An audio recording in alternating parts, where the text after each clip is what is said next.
الحمد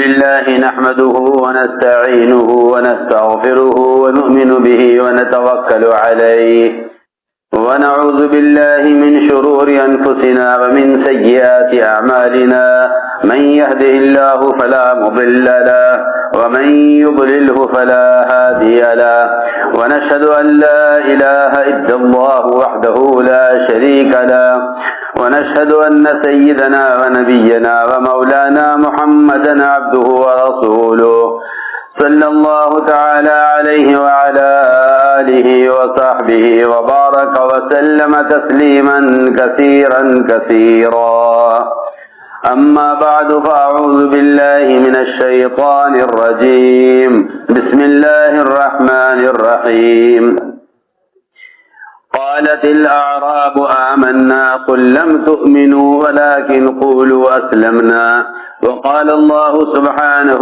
وتعالى ألف لام ميم أحسب الناس أن يتركوا أن يقولوا آمنا وهم لا يفتنون وقال عليه الصلاة والسلام من قال لا إله إلا الله مخلصا دخل الجنة قيل وما إخلاصها قال أن تحجزه عن محارم الله أو كما قال عليه الصلاة والسلام.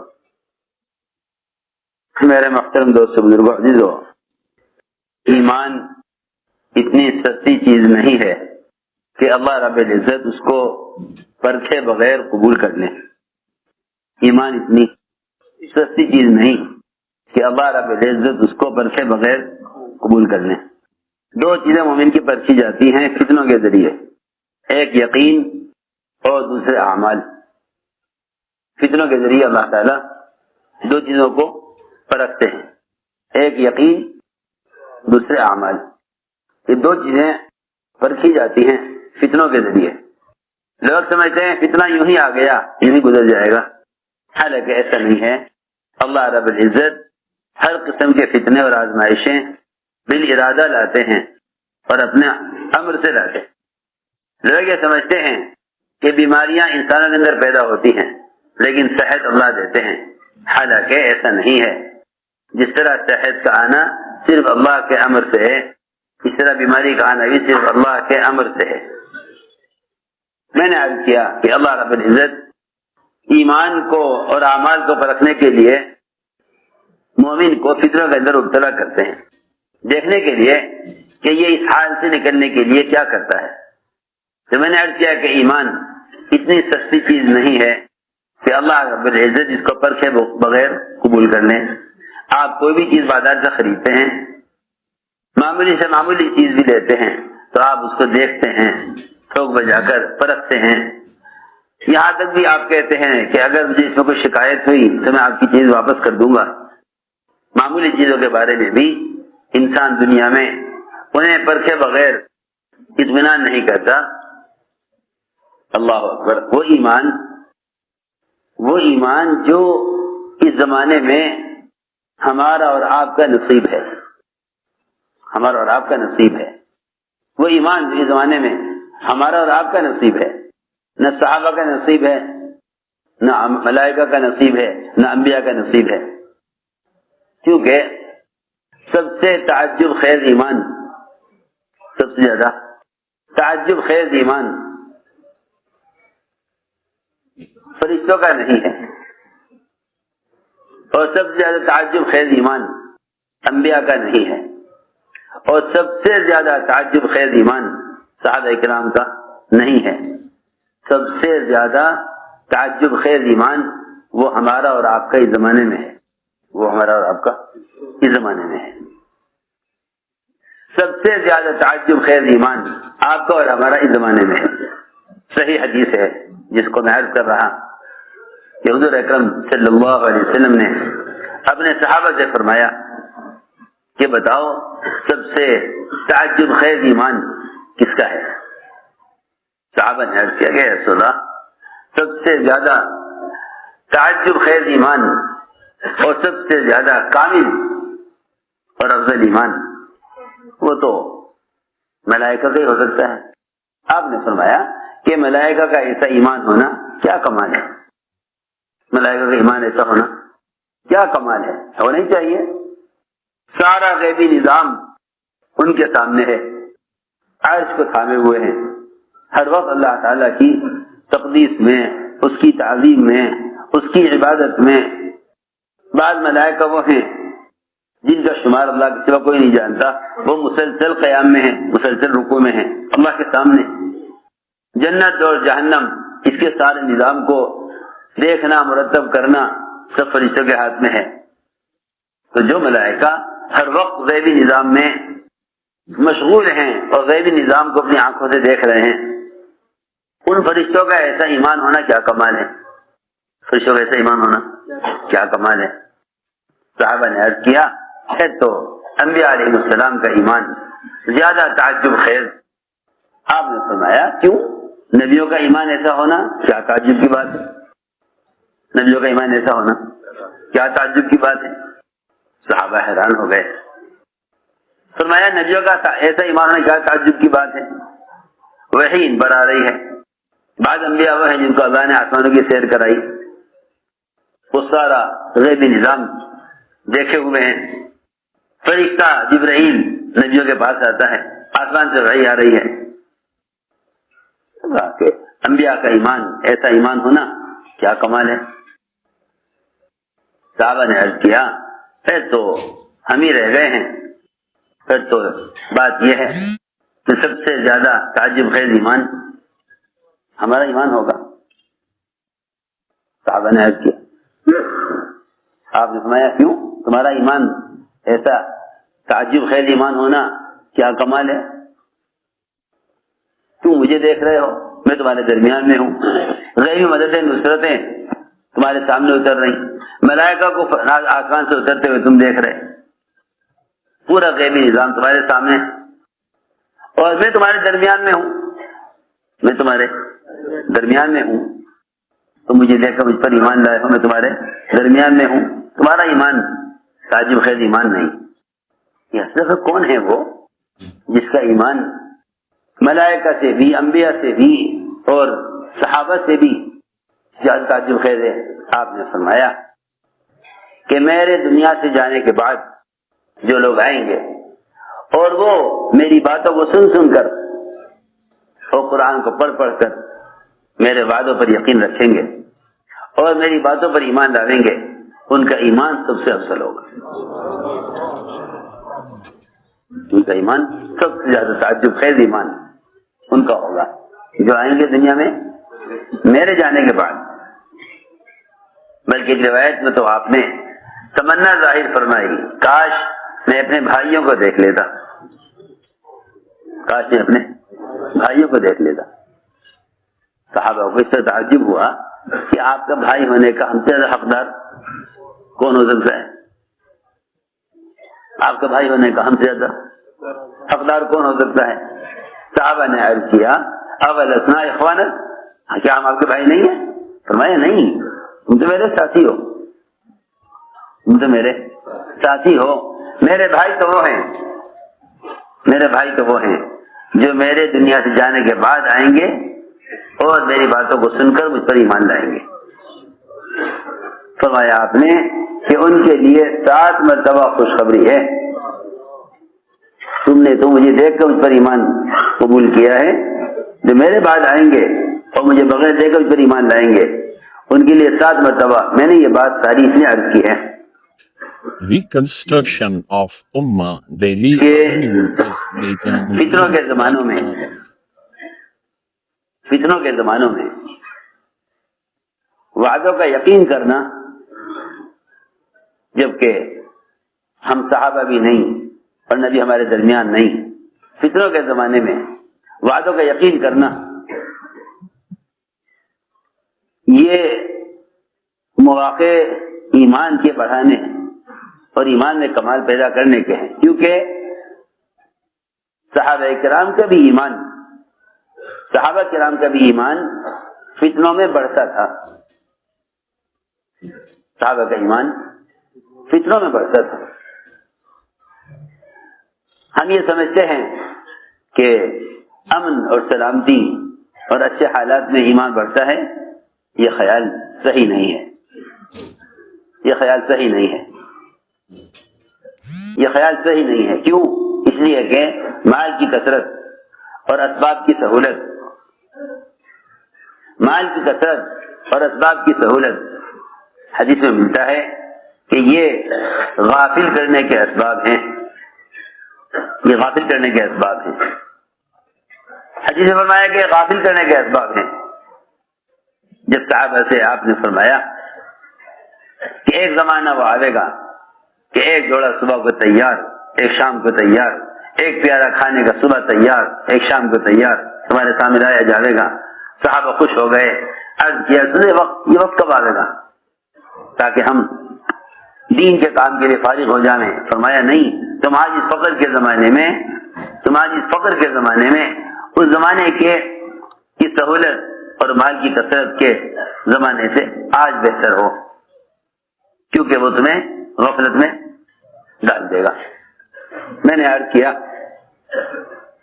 کہ لوگ یہ سمجھتے ہیں کہ اچھے حالات جس میں بیماریاں نہ ہوں، قرضے نہ ہوں، کوئی پریشانی نہ ہو، غیروں کی طرف سے کسی قسم کی کوئی رکاوٹ نہ ہو، لوگ سمجھتے ہیں کہ یہ اعمال کے بننے کا اور اعمال کے کرنے کا زمانہ ہے، حالانکہ ایسا نہیں ہے،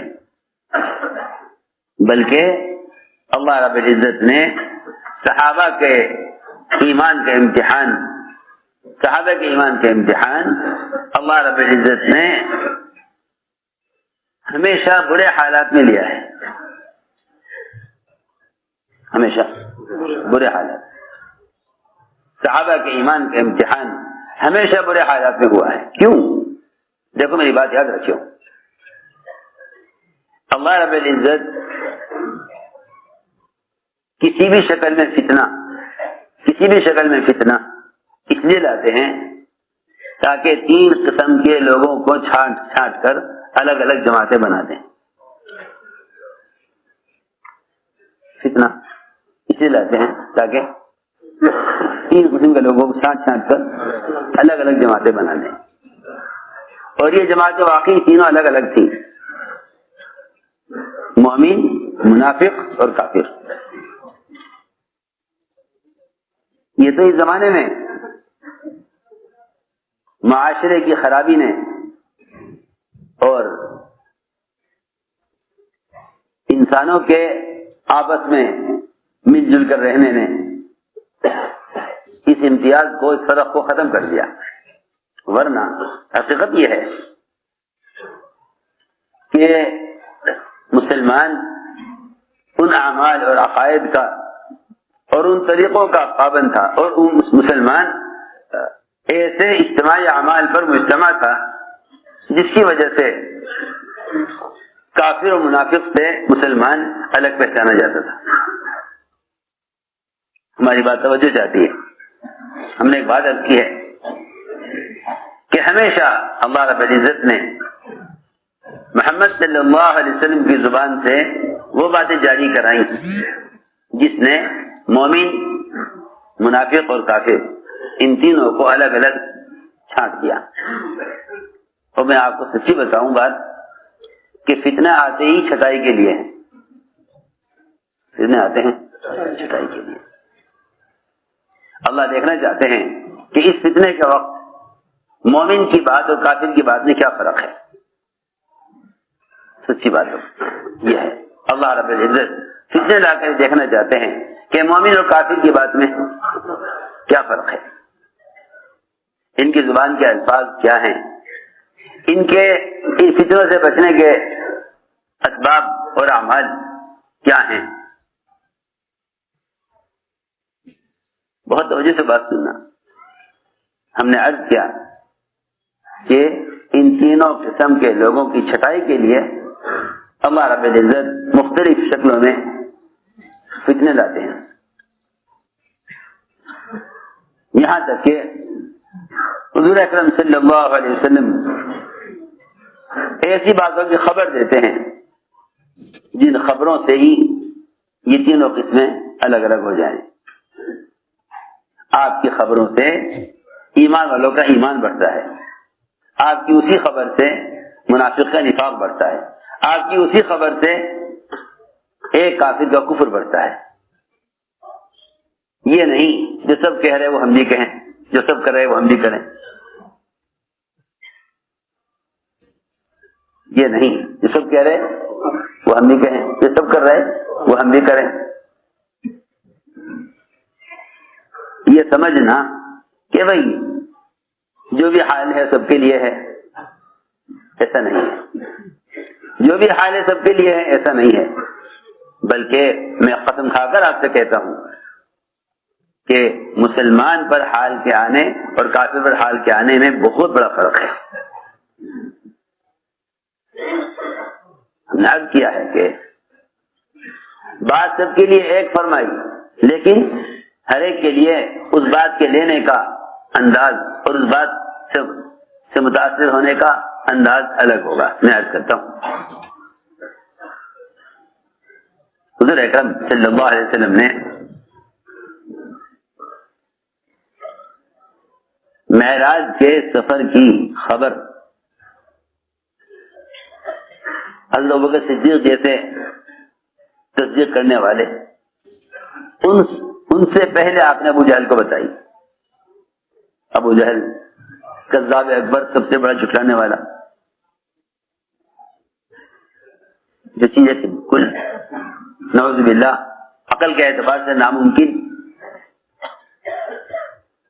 آپ نے فرمایا کہ رات تو میرا سفر یہاں سے بیت المقدس کا ہوا اور پھر وہاں سے آسمانوں کا سفر ہوا، جنت و دوزخ کی تفصیلی سیر ہوئی اور رات کی کسی حصے میں واپسی ہو گئی، اور جسم کے ساتھ خواب نہیں، جسم کے ساتھ یہ سفر ہوا۔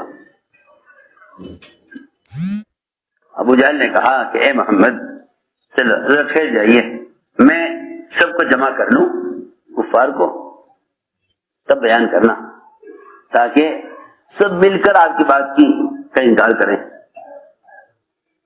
لوگ دوڑے گئے ابوبکر صدیق کے بعد جا کے عرض کیا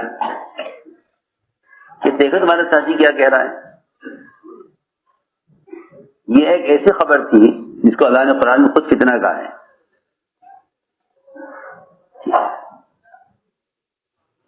خود قرآن اللہ نے اس کو فتنہ کہا کہ ہم تمہارے ایمان کو آزما کے دیکھیں گے کہ تم میں کون مومن ہے، کون منافق ہے، کون کافر ہے۔ جب آپ نے یہ خبر دی تو ایمان والوں کا تو ایمان بڑھ گیا کہ ہاں بات حق ہے، ہم اس کو مانتے ہیں۔ اگر ہم اس میں شک کریں تو ہم ایمان کے دائرے سے اور ایمان کی دولت سے محروم کر دیے جائیں گے، پکی بات ہے۔ جو کمزور ایمان والے تھے، وہ مرتد ہو گئے، وہ مرتد ہو گئے۔ نہیں، یہ تو ایسی بات ہے کہ اس بات کو کوئی قبول نہیں کرے گا، لہذا نعوذ باللہ ایسی بات نہیں کہنی چاہیے جو حالات اور اسباب کے اعتبار سے ناممکن ہو۔ ہاں، میں کچھ کہنا چاہتا ہوں، آج بھی مسلمان کا یہ خیال ہے کہ بھئی اتنی ایسی بات کہو جس بات کو عوام قبول کر لیں، جس بات کو عوام قبول کر لیں، ایسی بات کہو جس کو عوام قبول کر لیں۔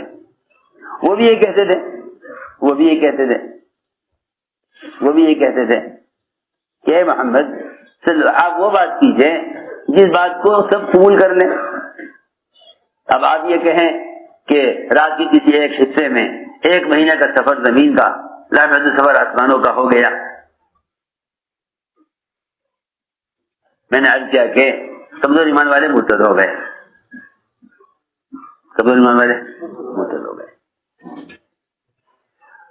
اور کفار کہ ان کا انکار بڑھ گیا،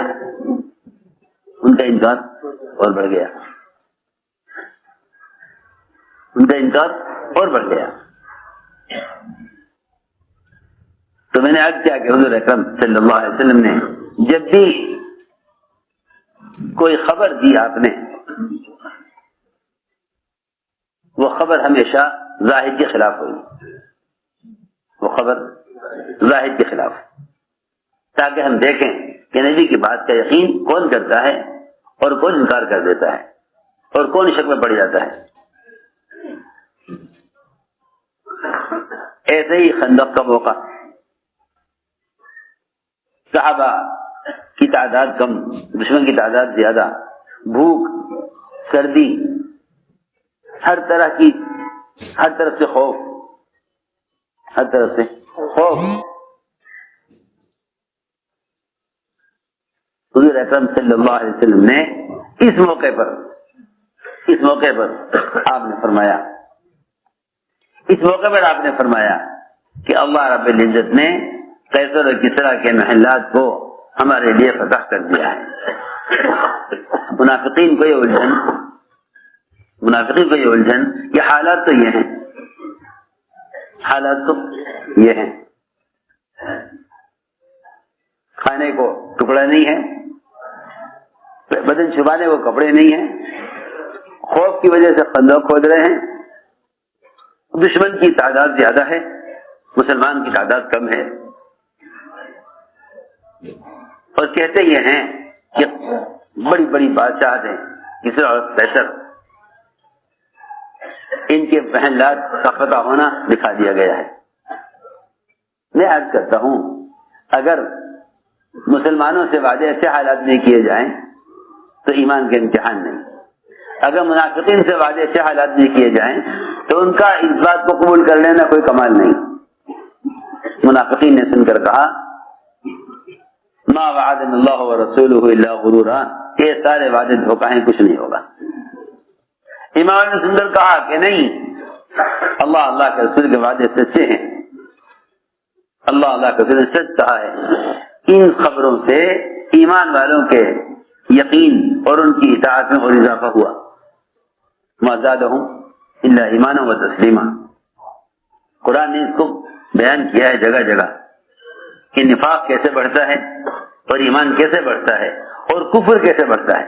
ہم نے عرض کیا کہ آج بھی یہ بات ہے کہ اللہ رب العزت ایمان والوں کو منافقین سے چھاٹنے کے لیے اور ایمان والوں کو کفار سے چھاٹنے کے لیے اللہ تعالیٰ ایسے حالات لائیں گے۔ دیکھنا چاہیں گے کہ ان حالات میں مومن کیا کرتا ہے، ان حالات میں مومن کیا کرتا ہے۔ یہ ہم نے عرض کیا کہ اس آزمائش کے بغیر ایمان قبول اللہ کے یہاں ہوتا نہیں۔ اللہ تعالیٰ عقائد کو بھی پرکھتے ہیں، اس کا عقیدہ کیا ہے، اس کو پرکھنے کے لیے ایسے حالات لاتے ہیں، پرکھنے کے لیے ایسے حالات لاتے ہیں کہ جو حال آیا ہے مومن اس حال کو کس سے جوڑتا ہے، آیا خالق سے یا مخلوق سے؟ اگر کسی بھی حال کو مخلوق سے جوڑے گا تو پھر یہ اس حال کے ہٹنے کا مقابلہ مخلوق سے کرے گا، اور اگر کسی بھی آنے والے حال کو خالق کی طرف منسوب کرے گا تو پھر یہ سوچے گا کہ اللہ رب العزت سے اس حال سے نکلنے اور اللہ رب العزت اس حال کو ہٹانے کے لیے ہمیں اللہ کی طرف کیا قدم اٹھانا ہے۔ بہت آسان بات ہے، حالات کو اگر منسوب کیا جائے اللہ کے غیر کی طرف تو مسلمان چلے گا اللہ کے غیر کی طرف، مسلمان چلے گا اللہ کے غیر کی طرف۔ اور اگر کسی بھی حال کو بدلنے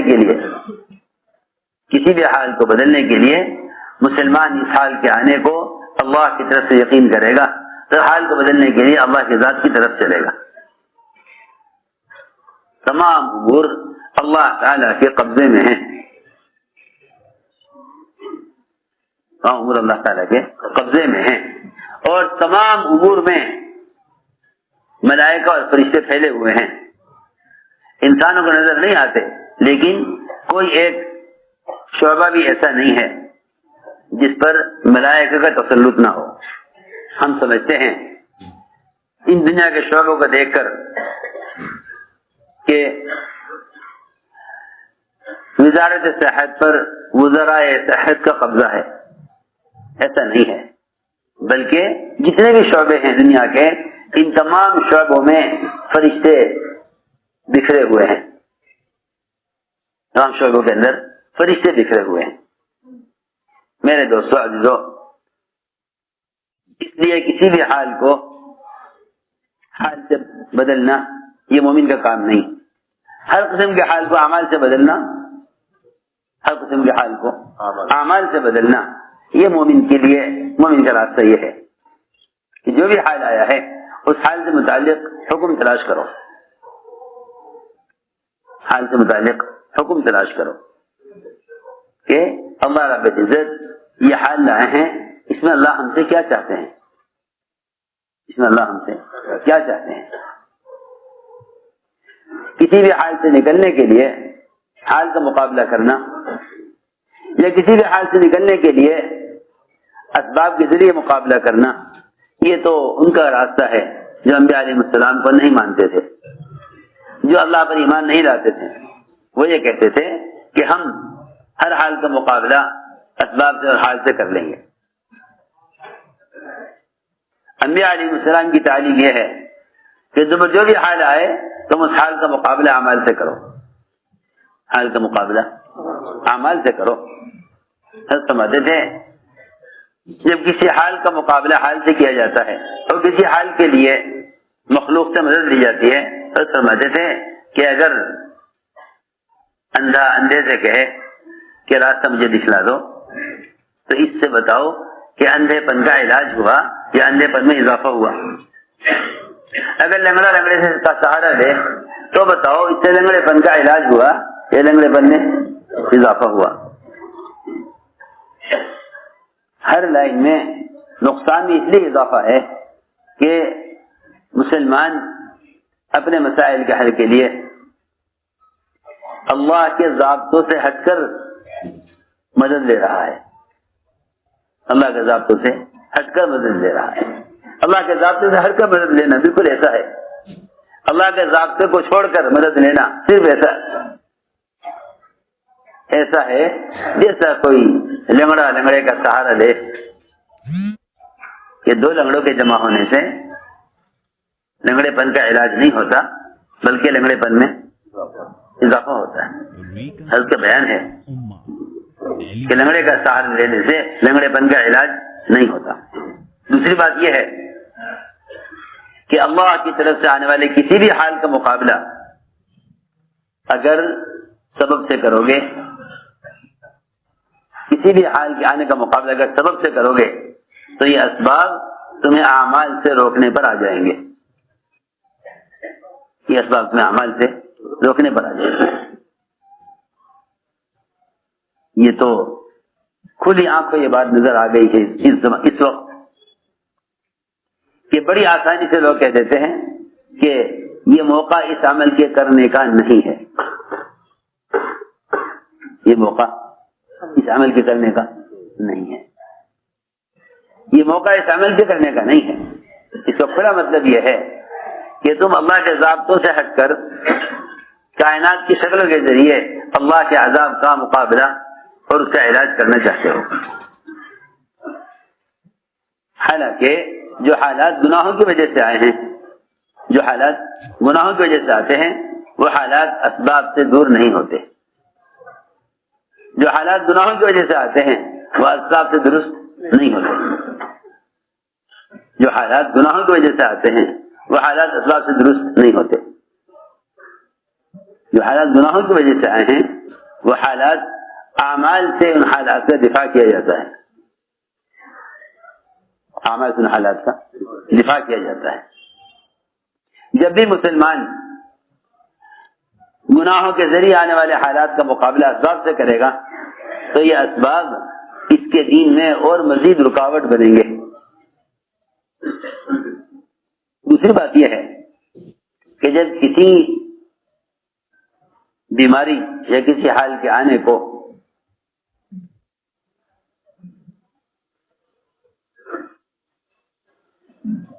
اتفاقی طور پر سوچ لیا جاتا ہے کہ یہ تو اتفاق سے ہو گیا، تو ایسے لوگوں کا خیال ان حالات میں اعمال کی طرف نہیں جاتا، وہ کائنات کے نقشوں میں بیماریوں کے آنے کی وجوہات تلاش کرتے ہیں.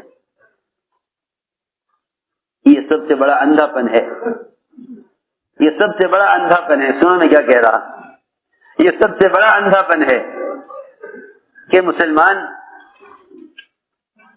بیماریوں کے اسباب اور بیماریوں کی وجوہات چیزوں میں اور اسباب میں تلاش کرے. ہماری بات توجہ چاہتی ہے. بیماری انسان کے بدن میں پیدا ہوئی ہے. بیماری انسان کے بدن میں پیدا ہوئی ہے. اس بیماری کے پیدا ہونے کا بدن سے بڑھ کر اور کوئی سبب نہیں ہے. میری بات توجہ چاہتی ہے. بیماری انسان کے بدن میں پیدا ہوئی ہے. اس بیماری کے پیدا ہونے کا بدن سے بڑھ کر کوئی سبب نہیں ہے. سب سے بڑا سبب بیماری کے پیدا ہونے کا خود انسان کا بدن ہے. باہر کے اسباب جسم میں بیماری پیدا نہیں کرتے. باہر کے اسباب بدن میں بیماری پیدا نہیں کرتے. ہماری بات توجہ چاہتی ہے. ان باتوں کا سمجھنا ہے مشکل مگر سمجھانا ضروری ہے. باہر کے اسباب بدن کے اندر بیماری پیدا نہیں کرتے بلکہ گناہ وہ باہر کی فضا کو اتنا گندا کر دیتے ہیں.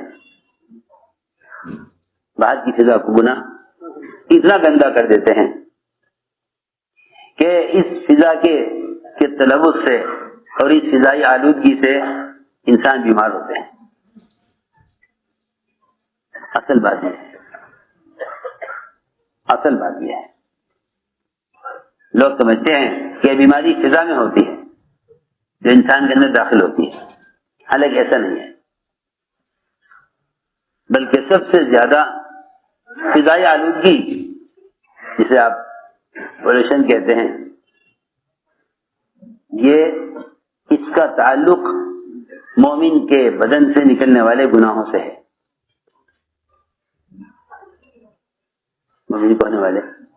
مومن سے ہونے والے گناہوں سے ہے. دوسری بات یہ ہے کہ کیونکہ اللہ رب العزت نے انسان کے بدن کو عبادت کے لیے پیدا کیا ہے جب اس کے اعضاء گناہ کے لیے استعمال ہوتے ہیں تو یہ اس کی بدن کی بیماری کا پہلا سبب ہوتا ہے.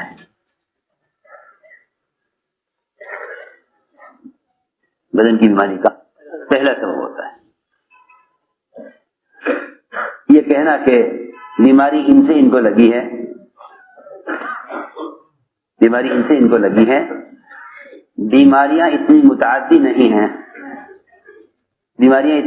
نہیں ہیں جتنی گناہ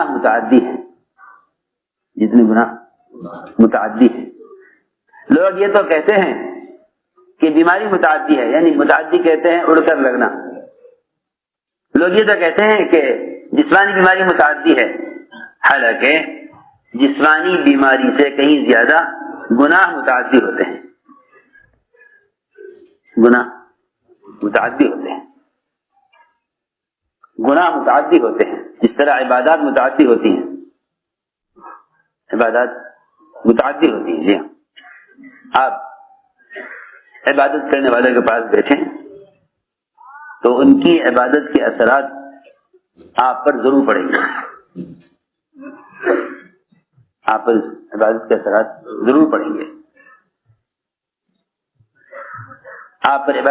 ضرور پڑیں گے. لیکن اگر مسلمان گناہوں میں مبتلا ہو جائے گا تو ان کے گناہوں کے اثرات بیماری کی شکل میں دوسروں کے اندر منتقل ہوں گے. میری بات توجہ چاہتی ہے. آج کل ڈاکٹر کہتے ہیں کہ ان کی صحبت سے بیماری منتقل ہوئی ہے.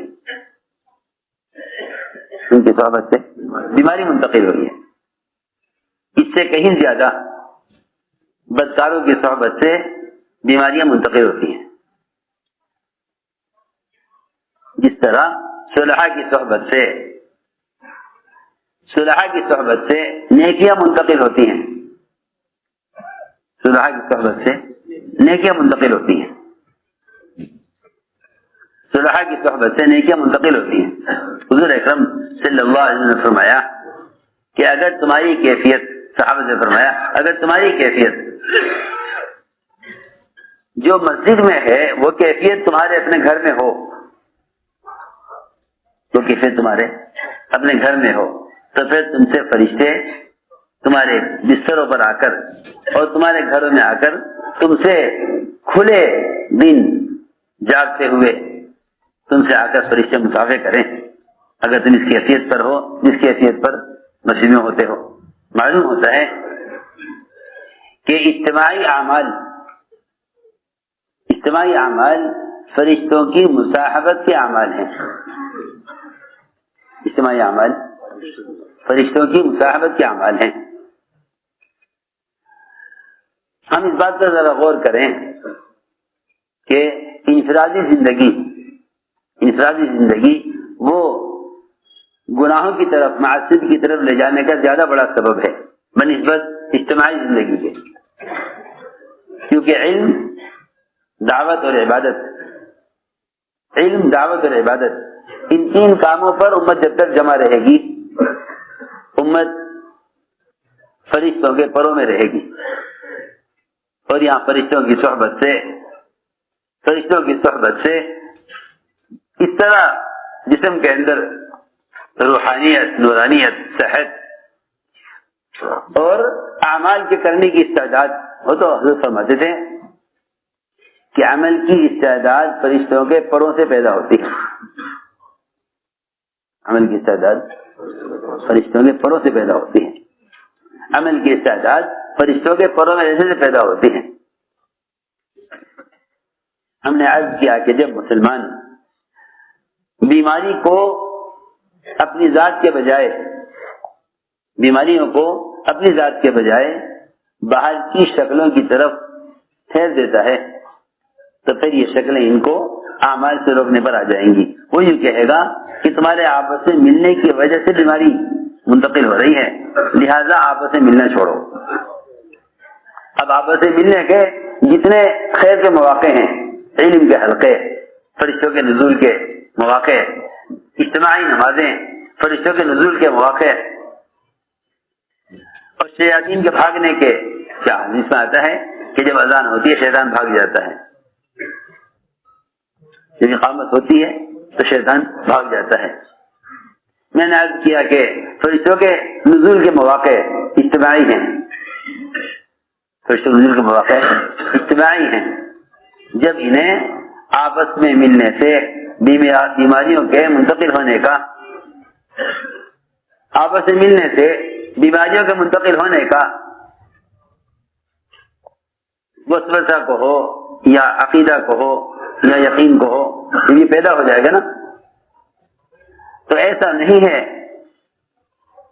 کہ یہ صرف وقتی احتیاط ہوگی، بلکہ مسلمان کا ایسے موقع پر یہ عقیدہ بن جائے گا کہ آپس میں ملنا بیماریوں کے منتقل ہونے کا سبب ہے۔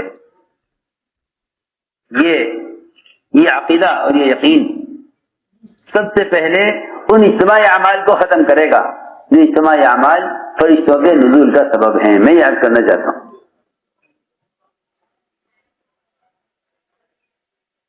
اجتماعی اعمال جو فرشتوں کے نزول کا سبب ہیں، ان اجتماعی اعمال کو لوگ بیماریوں کے بڑھنے کا سبب سمجھ لیں گے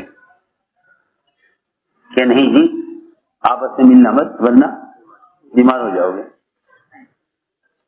کیسے؟ ایسے موقع پر اہل باطل مسلمانوں میں تفریق پیدا کرنے اور ان کے اجتماعی اعمال کو ختم کرنے کی کوشش کرتے ہیں۔ یہ ہمیشہ کا دستور ہے۔ میں نے جو بات شروع سے عرض کی ہے وہ یہ کہ اللہ رب العزت ایمان کو پرکھنے کے لیے، ان کے اعمال کو جانچنے کے لیے ایسے حالات لاتے ہیں، دیکھنا چاہتے ہیں کہ اس حال میں مسلمان کیا کرتا ہے، حال مسلمان کیا کرتا ہے، اس حال مسلمان کیا کرتا ہے۔ اس لیے میرے دوستوں عزیزوں، کام تو اللہ کی مدد سے ہوگا، لیکن اللہ کی مدد کے اترنے کے لیے دو چیزوں کو جمع کرنا اصل ہے، دعوت اور عبادت، دعوت اور عبادت، ان دونوں کو جمع رکھنا، ان دونوں کو جمع رکھنا یہ دین کی پختگی کے لیے اور اللہ تعالیٰ کی غیبی مدد کے اترنے کے لیے شرط ہے، دعوت اور عبادت ان دونوں کو جمع رکھنا۔ یوشع بن نون دشمن کے مقابلے پر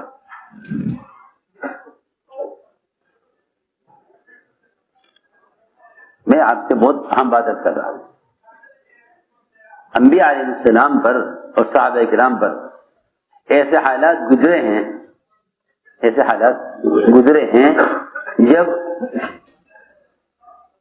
دشمن سے مقابلہ اور عبادت، میری بات توجہ چاہتی ہے، صحابہ پر، انبیاء علیہ السلام پر ایسے حالات گزرے ہیں جب دشمن سے مقابلہ اور عبادت دونوں ایک وقت میں جمع ہو جائیں، دونوں ایک وقت میں جمع ہو جائیں، ہماری بات توجہ چاہتی ہے۔ انبیاء اور صحابہ کرام پر ایسے حالات بہت گزرے ہیں جس میں دشمن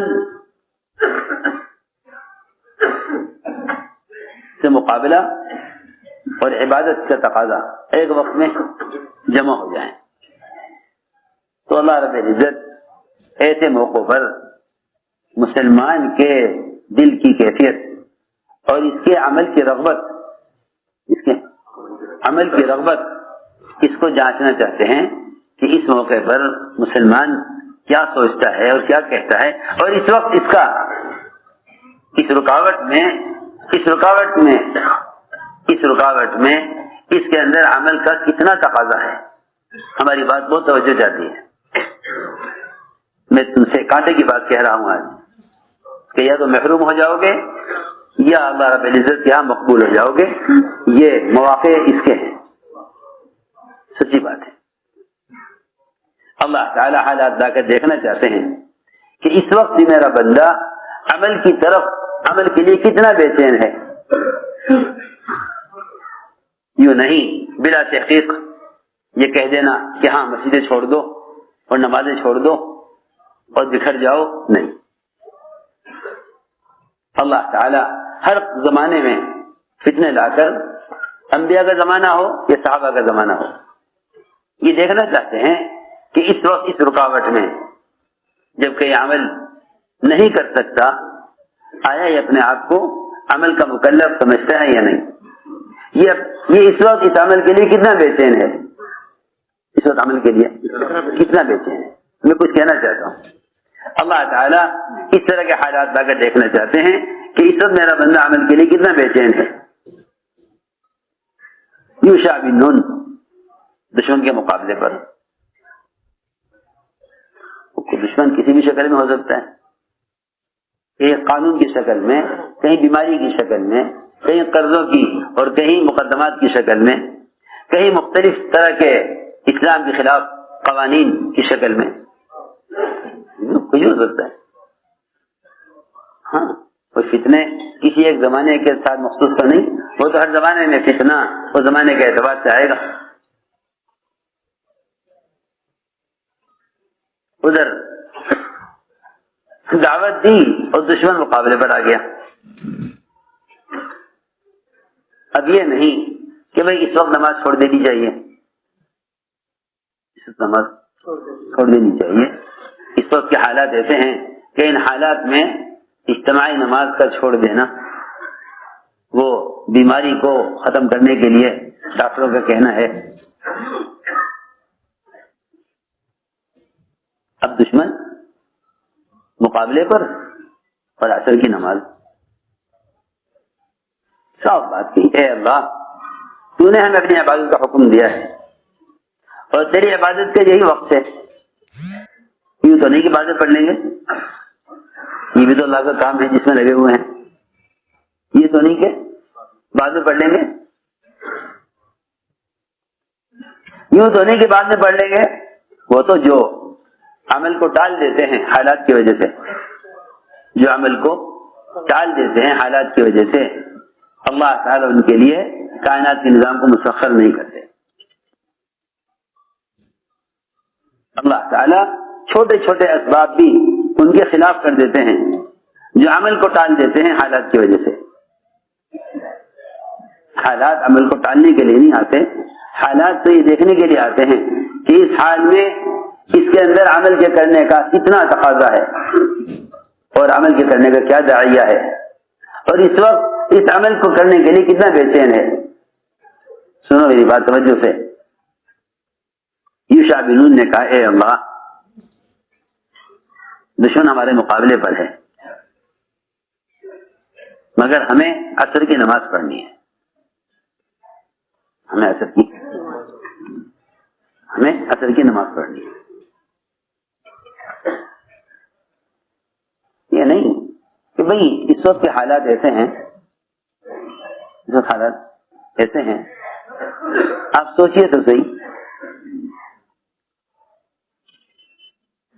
صلاۃ خوف امت کو دی گئی، یہ نہیں کہا کہ تم تھوڑی دیر کے لیے میدان چھوڑ کے چلے جاؤ، تھوڑی دیر کے لیے میدان چھوڑ کر چلے جاؤ اور نماز پڑھ کے آ جاؤ اپنے گھروں میں۔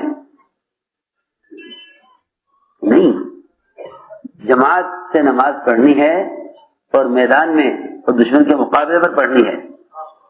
چاہو تمہیں اپنی جماعت کو 2 حصوں میں تقسیم کرنا پڑے۔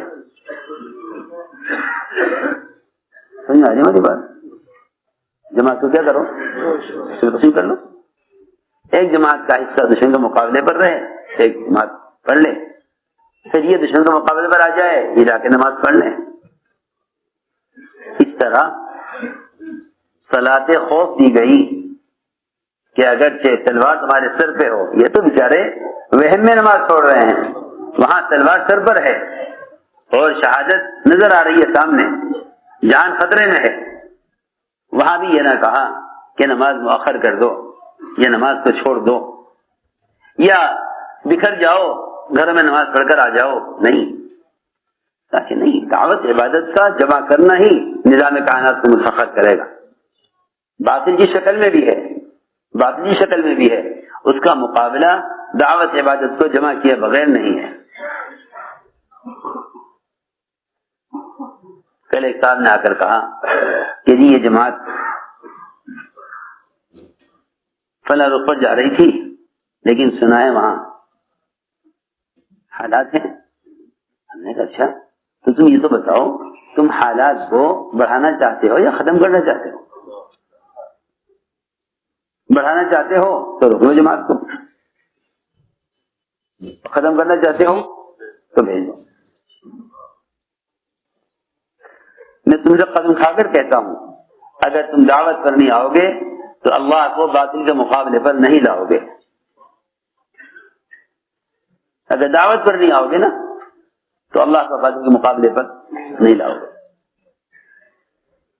اگر دعوت پر نہیں آؤ گے، اگر تم نے عبادت کی وجہ سے دعوت کو چھوڑ دیا، اگر تم نے عبادت کی وجہ سے دعوت کو چھوڑ دیا، اگر تم نے عبادت کی وجہ سے دعوت کو چھوڑ دیا یا حالات کی وجہ سے دعوت کو چھوڑ دیا،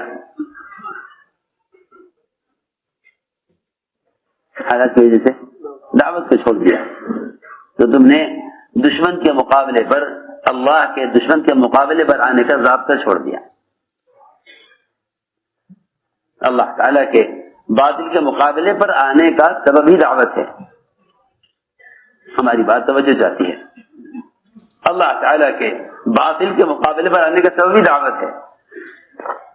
بے شمار قرآن حدیث میں واقعات بھرے ہوئے ہیں، اس سے جو میں عرض کر رہا ہوں۔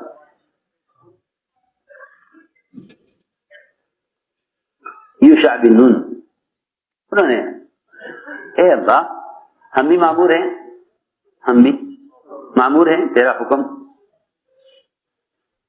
دعوت دینے کا، تیرا حکم دعوت دینے کا، ہم بھی مامور ہیں، اور تیرا حکم عبادت کرنے کا، تیرا حکم عبادت کرنے کا، تیرے دونوں حکم ایک وقت جمع ہو گئے اور ہمیں دونوں پر عمل کرنا ہے، ہمیں دونوں پر عمل کرنا ہے۔ اے اللہ ہم مامور ہیں تیری عبادت اور تیرے دین کی دعوت دینے کے. دیکھو میری بات دھیان سے سننا. یہ نہیں کہا کہ اے اللہ ہم کچھ وقت کے لیے دعوت کا کام چھوڑنا چاہتے ہیں حالات کی وجہ سے یا عبادت کرنے کے لیے حالات کی وجہ سے ہم چھوڑنا چاہتے ہیں. نہیں، یہ نہیں کہا، بلکہ یہ کہا کہ اس وقت دشمن مقابلے پر ہے اور تیرے دو حکم ایک ساتھ جمع ہو گئے ہیں، دعوت کا اور عبادت کا. اے اللہ ہم مامور ہیں، بس فرق یہ ہے کہ ہم مامور ہیں تیرے لیے، ہم مامور ہیں تیرے لیے، ہم مامور ہیں تیرے لیے اور سورج مامور ہے ہمارے لیے. بہت بڑا فرق ہے. ہم مامور ہیں تیرے لیے، سورج مامور ہے ہمارے لیے. سورج کی حیثیت کیا ہے؟ سورج کی حیثیت کیا ہے؟ وہ تو سورج تو صرف اس لیے ہے تاکہ تمہیں دنیا کے مشاہدات اور کائنات کے نقشے تمہیں دکھلا دے.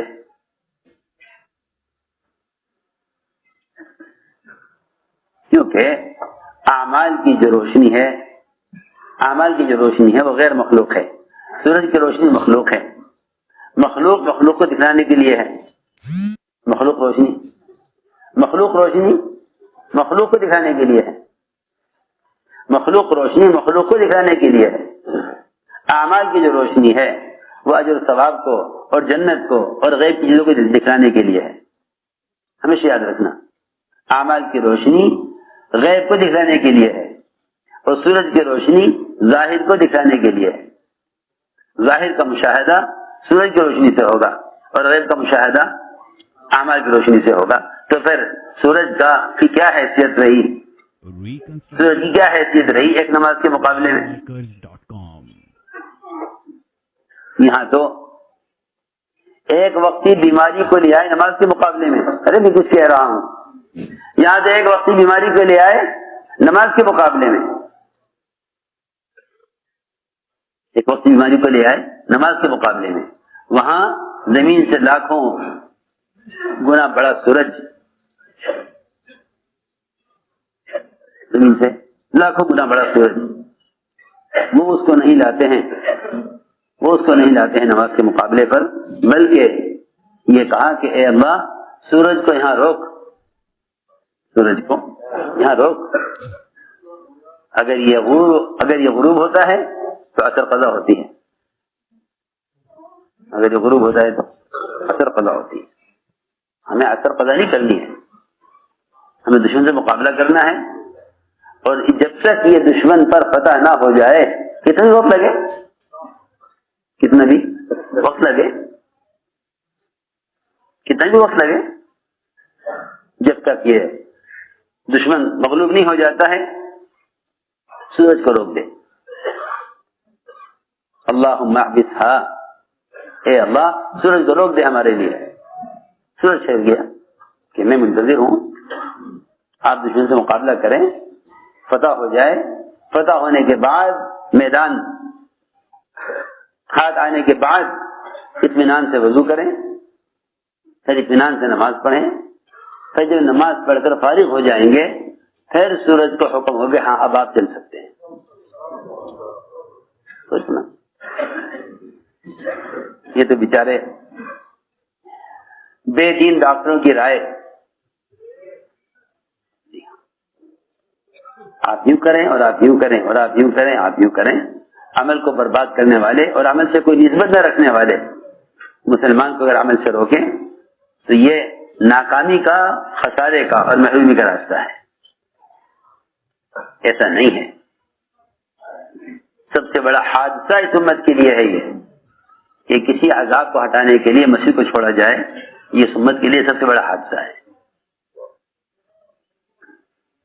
اسے کہ صحیح حدیثوں میں ہے کہ مسجد کو اعمال سے آباد رکھنا اس عذاب کو بھی ہٹا دیتا ہے جس کے آنے کا اللہ نے فیصلہ کر لیا ہے. یہ کہاں سے شیطان اس فتنے میں ڈال دے مسلمانوں کو کہ تم مسجد چھوڑو تاکہ فتنہ ختم ہو.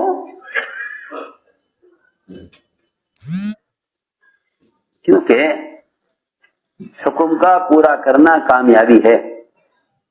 حکم کا پورا کرنا کامیابی ہے، حکم کو چھوڑنا کامیابی نہیں ہے. انہیں کامیابیاں حکم چھوڑنے میں نظر آئیں گی.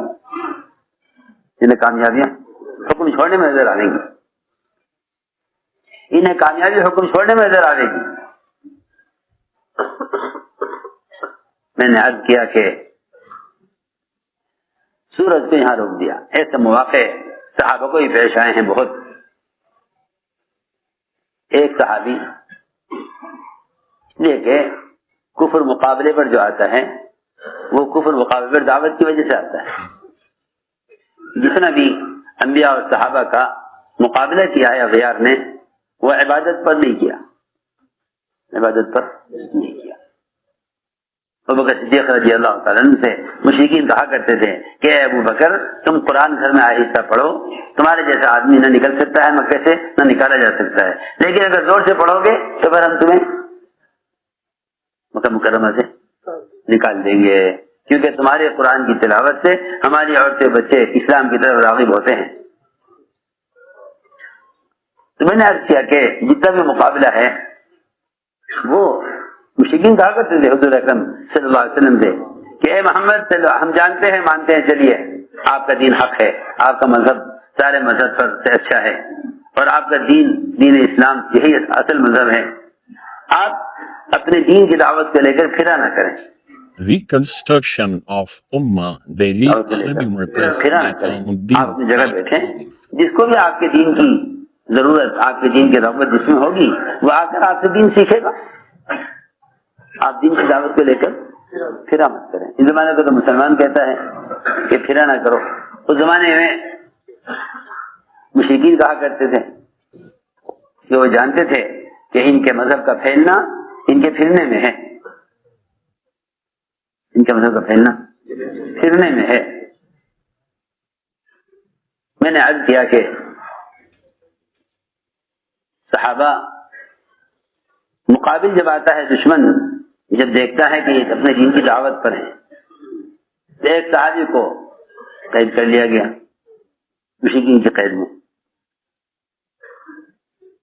ہم اس سے عرض کر رہے تھے کہ جب کوئی حال آتا ہے عمل سے روکنے کے لیے تو اللہ تعالیٰ دیکھنا چاہتے ہیں کیا یہ اس حال میں عمل کو چھوڑ دیتے ہیں یا اس حال میں عمل کے لیے بے چین ہوتے ہیں. چنانچہ صحابی مشرک کی قید میں نماز پڑھا کرتے تھے، لیکن جیل میں غسل کی حاجت پیش آ گئی. جیل میں غسل کی حاجت پیش آ گئی. کیا کریں؟ یہ تو نہیں کہ جب جیل میں ہے باہر نہیں جا سکتے اور پانی یہاں ہے نہیں تو چھوڑو. دیکھیں اس زمانے میں لوگ آسانی سے کسی بھی فتنے میں عمل کے چھوڑنے کو آسانی سے تیار ہو جاتے ہیں. عمل کو آسانی سے تیار ہو جاتے ہیں. اور اگر یہ کہا جائے کہ بھائی دور انبیاء میں دور صحابہ میں عمل پر یہ ہوا ہے تو یہ کہتے ہیں بھائی وہ تو صحابی تھے، تو صحابی نہیں ہے نا. جی ہاں وہ تو ہاں عجیب الٹا جواب ہے. محمد جواب کیا ہے؟ محمد جواب ہے یہ کہ وہ صحابی تھے، ہم صحابی نہیں ہیں. اچھا جی، تو نعوذ باللہ اس کا مطلب یہ ہوا کہ اللہ تعالیٰ کی کہ وعدے صحابہ تک ہو کر ختم ہو گئے، حالانکہ اللہ تعالیٰ قیامت تک اس امت کی مدد نبیوں کی طرح کرنے والے ہیں. 10 صحابہ کے بقدر ایک مومن کی مدد اور 50 صحابہ کے بقدر ایک مومن کا عمل پر اجر. اس لیے کہ اتنا زمانہ نبوت کے زمانے سے دور جائے گا، جتنا زمانہ نبوت کے زمانے سے دور جائے گا اتنا عمل کا کرنا مشکل ہوگا. جتنا عمل کا کرنا مشکل ہوگا اتنی مدد اور اجر زیادہ ہوگا. لوگ تو یہ سمجھ بیٹھے بیچارے غلطی سے کہ مدد کا زمانہ صحابہ کا زمانہ تھا. اب جتنا صحابہ کے زمانے سے زمانہ دور ہوتا جائے گا مدد کم ہوتی جائے گی. اور حدیث میں یہ بتایا جا رہا ہے کہ نہیں، مدد 10 گنا بڑھا دیں گے اور اجر 50 گنا بڑھا دیں گے. مدد 10 گنا بڑھا دیں گے، رجب 50 گنا بڑھا دیں گے۔ صحابی نے کہا کہ جی مجھے تو نماز پڑھنی ہے، غسل کرنا ہے۔ جیلر سے کہا کہ ہمیں غسل کے لیے پانی چاہیے، اس نے کہا نہیں، غسل کے لیے پانی نہیں ملے گا۔ آج کل تو لوگ بہت آسانی سے کہہ دیتے نا ایک دم کہ بھئی وہ تو قانون یہ بن گیا ہے، آپ تو عمل کے مکلف ہی نہیں ہے، قانون یہ بن گیا نا۔ کیا بتاؤں میں آپ حضرات کو، باطل قوانین کے خلاف اللہ تعالیٰ کی غیر مددوں کے آنے کے ضابطے اور اسباب مسلمان چھوڑے ہوئے ہیں۔ یوں کہہ دیتے ہیں کہ یہ تو قانون آ گیا نا، یہ تو قانون آ گیا نا، حالانکہ اللہ تعالیٰ کی اگر مدد اور اس کی نصرت کے نازل کرنے کے اسباب اختیار کرو تو میں تمہیں کیا بتاؤں، جتنے قوانین اسلام اور احکام اسلام کے خلاف بنیں گے نا، یہ سارے قوانین باطل کی ہلاکت کا اصل سبب ہیں۔ جن قوانین کے زمانے کا مسلمان اسلام کے نقصان کا سبب سمجھتا ہے، خدا کی قسم یہ قوانین باطل کی ہلاکت کا سبب ہیں۔ میری بات توجہ چاہتی ہے بہت۔ جو بھی قانون کسی بھی عمل کے خلاف آئے، جو بھی قانون کسی بھی عمل کے خلاف آئے، چاہے وہ علم کے خلاف یا جماعت کی نماز کے خلاف ہی کیوں نہ آ جائے، یہ سارے قوانین باطل کی ہلاکت کا سبب ہیں۔ یہ قوانین باطل کی ہلاکت کا سبب ہیں، بشرط یہ کہ مسلمان ان حالات میں وہ کر لے جو صحابہ نے کیا ہے۔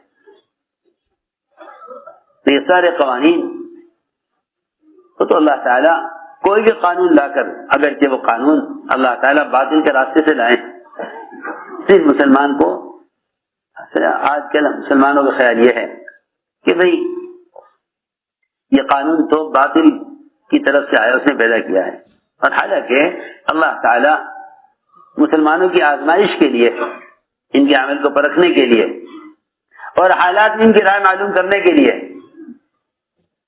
باطل کو ہی اللہ استعمال کر لیں گے فتنوں کے لانے کے لیے۔ یہ صاف کہیں کہ نہیں، یہ اللہ تعالیٰ کی طرف سے ایک آزمائش ہے، چاہے اس آزمائش کے لیے کوئی بھی استعمال ہوا ہو، اس کے لیے استعمال کوئی بھی ہوا ہو، ہر چیز اللہ کی طرف سے آتی ہے، آنے کا راستہ کوئی بھی ہو۔ مشکل یہ ہے کہ جس طرح سے فتنے آتے ہیں ہم ان فتنوں کو انہی کی طرف منسوخ کر دیتے ہیں، حالانکہ ہر چیز اللہ کی طرف سے آ رہی ہے، ہر چیز اللہ کی طرف سے آ رہی ہے۔ چنانچہ صحابی نے کہا کہ جی ہمیں تو پانی چاہیے، غسل کرنے میں پانی نہیں ملے گا، پانی نہیں ملے گا، پینے کا پانی ملے گا بہت تھوڑا، تو ٹھیک ہے، پینے کا پانی اگر آپ دیتے ہیں اور غسل کا پانی نہیں دیتے تو آپ 2 دن کا ایک پانی ہمیں اکٹھا دے دیں، 2 دن کا پانی ہمیں اکٹھا دے دیں، ہمیں 2 دن کا پانی اکٹھا دے دیں تاکہ ہم غسل کر لیں، اور ہم آج اور کل 48 گھنٹے ہم پیاس کو صبر کر لیں گے۔ سوچ، پانی جمع کریں گے کے لیے، غسل کے لیے۔ ہاں، یہ نہیں کہتے کہ آپ حالات سے عمل کے مکلف نہیں، آپ جی آپ عمل کے مکلف نہیں ہیں۔ جب اس نے کہہ دیا ہم پانی نہیں دیتے تو آپ کیا کریں گے؟ اتنا جلدی مسلمان عمل کو چھوڑ دیتا ہے قانون اور حالات کی وجہ سے، اور اتنا جلدی اپنے آپ کو معذور سمجھ لیتا ہے۔ اور میں آپ سے یقین زبردست کر دیتا ہوں کہ مسلمان دعوت اللہ کے بغیر اللہ کے یہاں معذور نہیں سمجھا جائے گا، اللہ کے یہاں معذور نہیں سمجھا جائے گا۔ اور مسلمان دعوت اور عمل کو جمع کرنے پر جب تک جم نہ جائے اس وقت تک اللہ کے یہاں معذور نہیں سمجھا جائے گا. اللہ تعالیٰ دیکھیں گے کہ اس نے کیا. میں آپ کو بتاؤں, جب کوئی اللہ تعالیٰ رکاوٹ لاتے تھے, اللہ تعالیٰ جب کوئی رکاوٹ لاتے تھے صحابہ کے زمانے میں, تو رکاوٹ صرف اس لیے آتی تھی کہ اس موقع پر اللہ تعالیٰ منافقین اور صحابہ کے دل کی کیفیت دیکھنا چاہتے تھے. بات توجہ چاہتی. اللہ تعالیٰ دور صحابہ میں جب کوئی رکاوٹ لاتے تھے تو اس میں منافقین اور ایمان والوں کی دل کی کیفیت دیکھنا چاہتے تھے. منافقین تو رکاوٹ کے آنے پر خوش ہوتے تھے.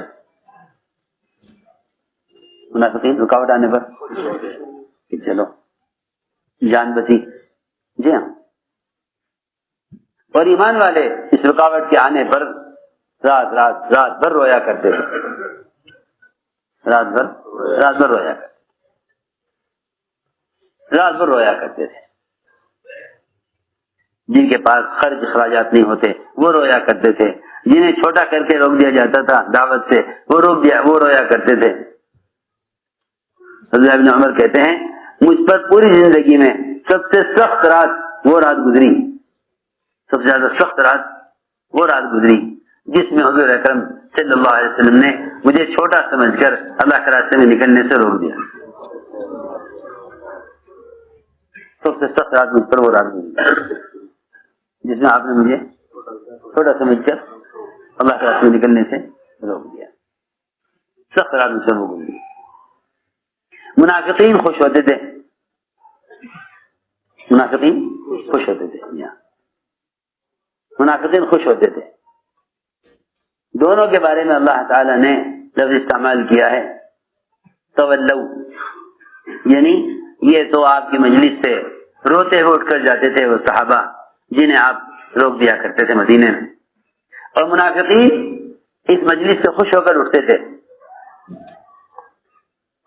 جی ہاں, اور خوش ہوتے تھے اور کہتے تھے کہ دیکھو ہماری جان بچ گئی ان حالات کی وجہ سے.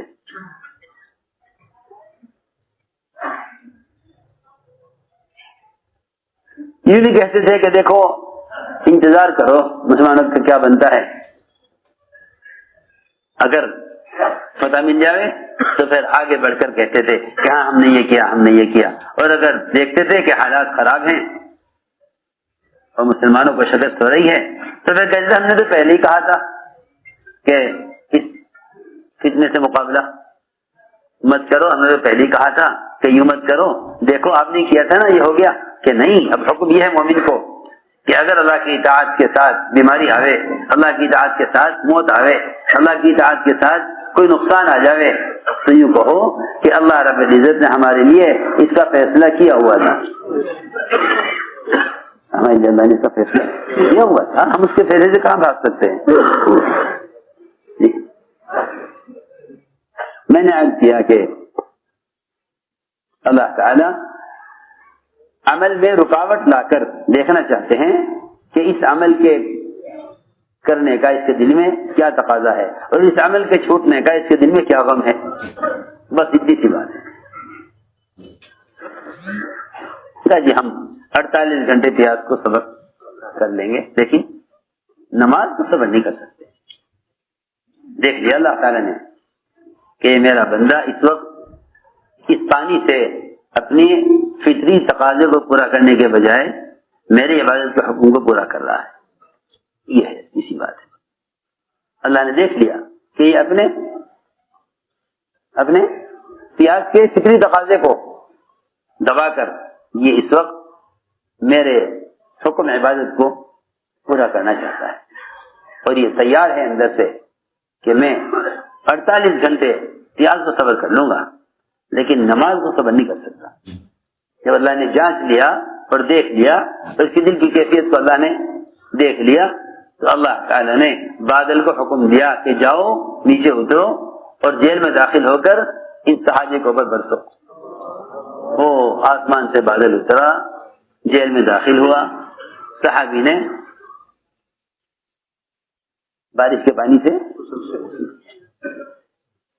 مان طہورا، صاف ستھرا پاک پانی کرو. ہم تو دیکھنا چاہتے تھے، ہم تو دیکھنا چاہتے تھے. ہم ایک رکاوٹ لیا ہمیں تمہاری عبادت میں. اس لیے عبادات میں آنے والی رکاوٹیں وہ عبادت چھوڑنے کے لیے نہیں ہوتی، بلکہ عبادت آنے والی رکاوٹیں مومن کے دل میں عبادت کا تقاضا جانچنے کے لیے ہوتی ہیں. مومن کے دل میں عبادت کا تقاضا جانچنے کے لیے انہیں کتنا تقاضا عبادت کا ہے. اگر کوئی رکاوٹ نہیں ہے عبادت میں اور سہولتیں ہیں تو آپ جانتے ہیں کہ سہولت کے زمانوں میں امتحان نہیں ہوا کرتے. سارے امتحانات سخت ہوتے ہیں. امتحانات سب سخت ہوتے ہیں. امتحانات ہمیشہ سخت ہوتے ہیں. ایسے سوالات کیے جاتے ہیں طالب علم سے جس سے دماغ گھوم جائے، مگر تم کوشش کرو صحیح جواب دینے کی. بس میں اس لیے عرض کرنا چاہتا ہوں کہ یہ امتحان اور فتنے امراض کی شکل میں، قوانین کی شکل میں پیش آئیں گے، لیکن اس میں عمل کو مقدم رکھنے والے کامیاب ہو جائیں گے. اس لیے میرے دوستو عزیزوں، بات ساری یہ تھی کہ اللہ رب العزت نے ہمیشہ دعوت عبادت کو جمع کرنے پر کامیاب کیا ہے. ہمیشہ دعوت عبادت کو جمع ہوئے ایسا فرماتے تھے یہ کام تسخیر عالم کا نسخہ ہے. یہ کام تسخیر عالم کا نسخہ ہے.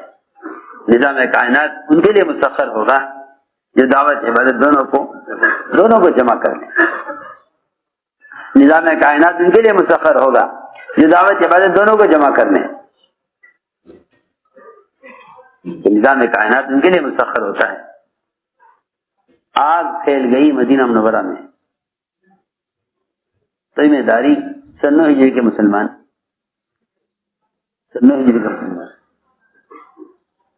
حضرت عمر رضی اللہ تعالیٰ عنہ آگ کی خبر سنتے ہی مسجد آئے. بیماری کی آگ پھیل جاوے تو لوگ کہتے ہیں گھر بیٹھ جاؤ. وہاں مدینے میں آگ پھیل گئی، بجائے اس کے بھائی باہر نہ نکلو کہ آگ پھیلی ہوئی ہے کہ نہیں. آگ تو پھیلی ہوئی ہے، اس آگ کا دفاع کہاں سے کریں؟ اس آگ کا دفاع کہاں سے کریں؟ عمر رضی اللہ تعالیٰ سیدھے مسجد آئے اور یہ نہیں تلاش کیا کہ کوئی پرانا بڑا صحابی سید سے پہلے کا مسلمان ہو جس کا ایمان ایسا پختہ ہو اور جس کے اعمال ایسے اعلیٰ درجے کے ہوں. ظاہر بات ہے کہ بڑے صحابہ، پرانے صحابہ، ان کے اعمال، ان کا ایمان نئے صحابی کے مقابلے میں زیادہ ہوگا نہیں، بلکہ یہ بتلانے کے لیے کہ ایک نیا مسلمان بھی اس بات کا یقین رکھتا ہے، کہ اللہ رب العزت عمل پر کامیاب کرنے والے ہیں. یہ کام کسی پرانے صحابی سے نہیں بلکہ نئے صحابی سے بھی کرایا جا سکتا ہے. حضرت عمر رضی اللہ عنہ سے داری جگہ تمیم یہ آگ نکلی ہے، اس آگ کو پہاڑ میں داخل کر کے آؤ. مسجد سے ہر قسم کے عذاب کا مقابلہ کرنا یہ نبی کی اصل سنت ہے. مسجد سے ہر عذاب کا مقابلہ کرنا یہ نبی کی اصل سنت ہے. اگر مسلمان خدا نہ کرے اگر مسلمان خدا نہ کرے اس بات کا تصور بھی لے آیا دل میں کہ مسجد سے بیماری آئے گی، تو میں سمجھتا ہوں کہ یہ اللہ تعالیٰ کی طرف سے مسجد کے دروازوں کو بند کرنے والے ہوں گے، تو ان کے لیے کوئی راستہ نہیں ہوگا. آج یہ ایک سنت کو چھوڑیں گے، یہ کہہ کر کہ اس سے بیماری بڑھ سکتی ہے، کل کو یہ بیماریاں ان سے فرائض چھڑوائیں گی.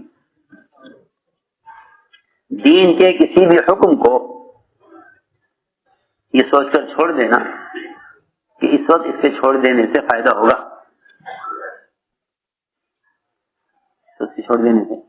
میں آپ سے ضروری بات عرض کرنا چاہتا ہوں،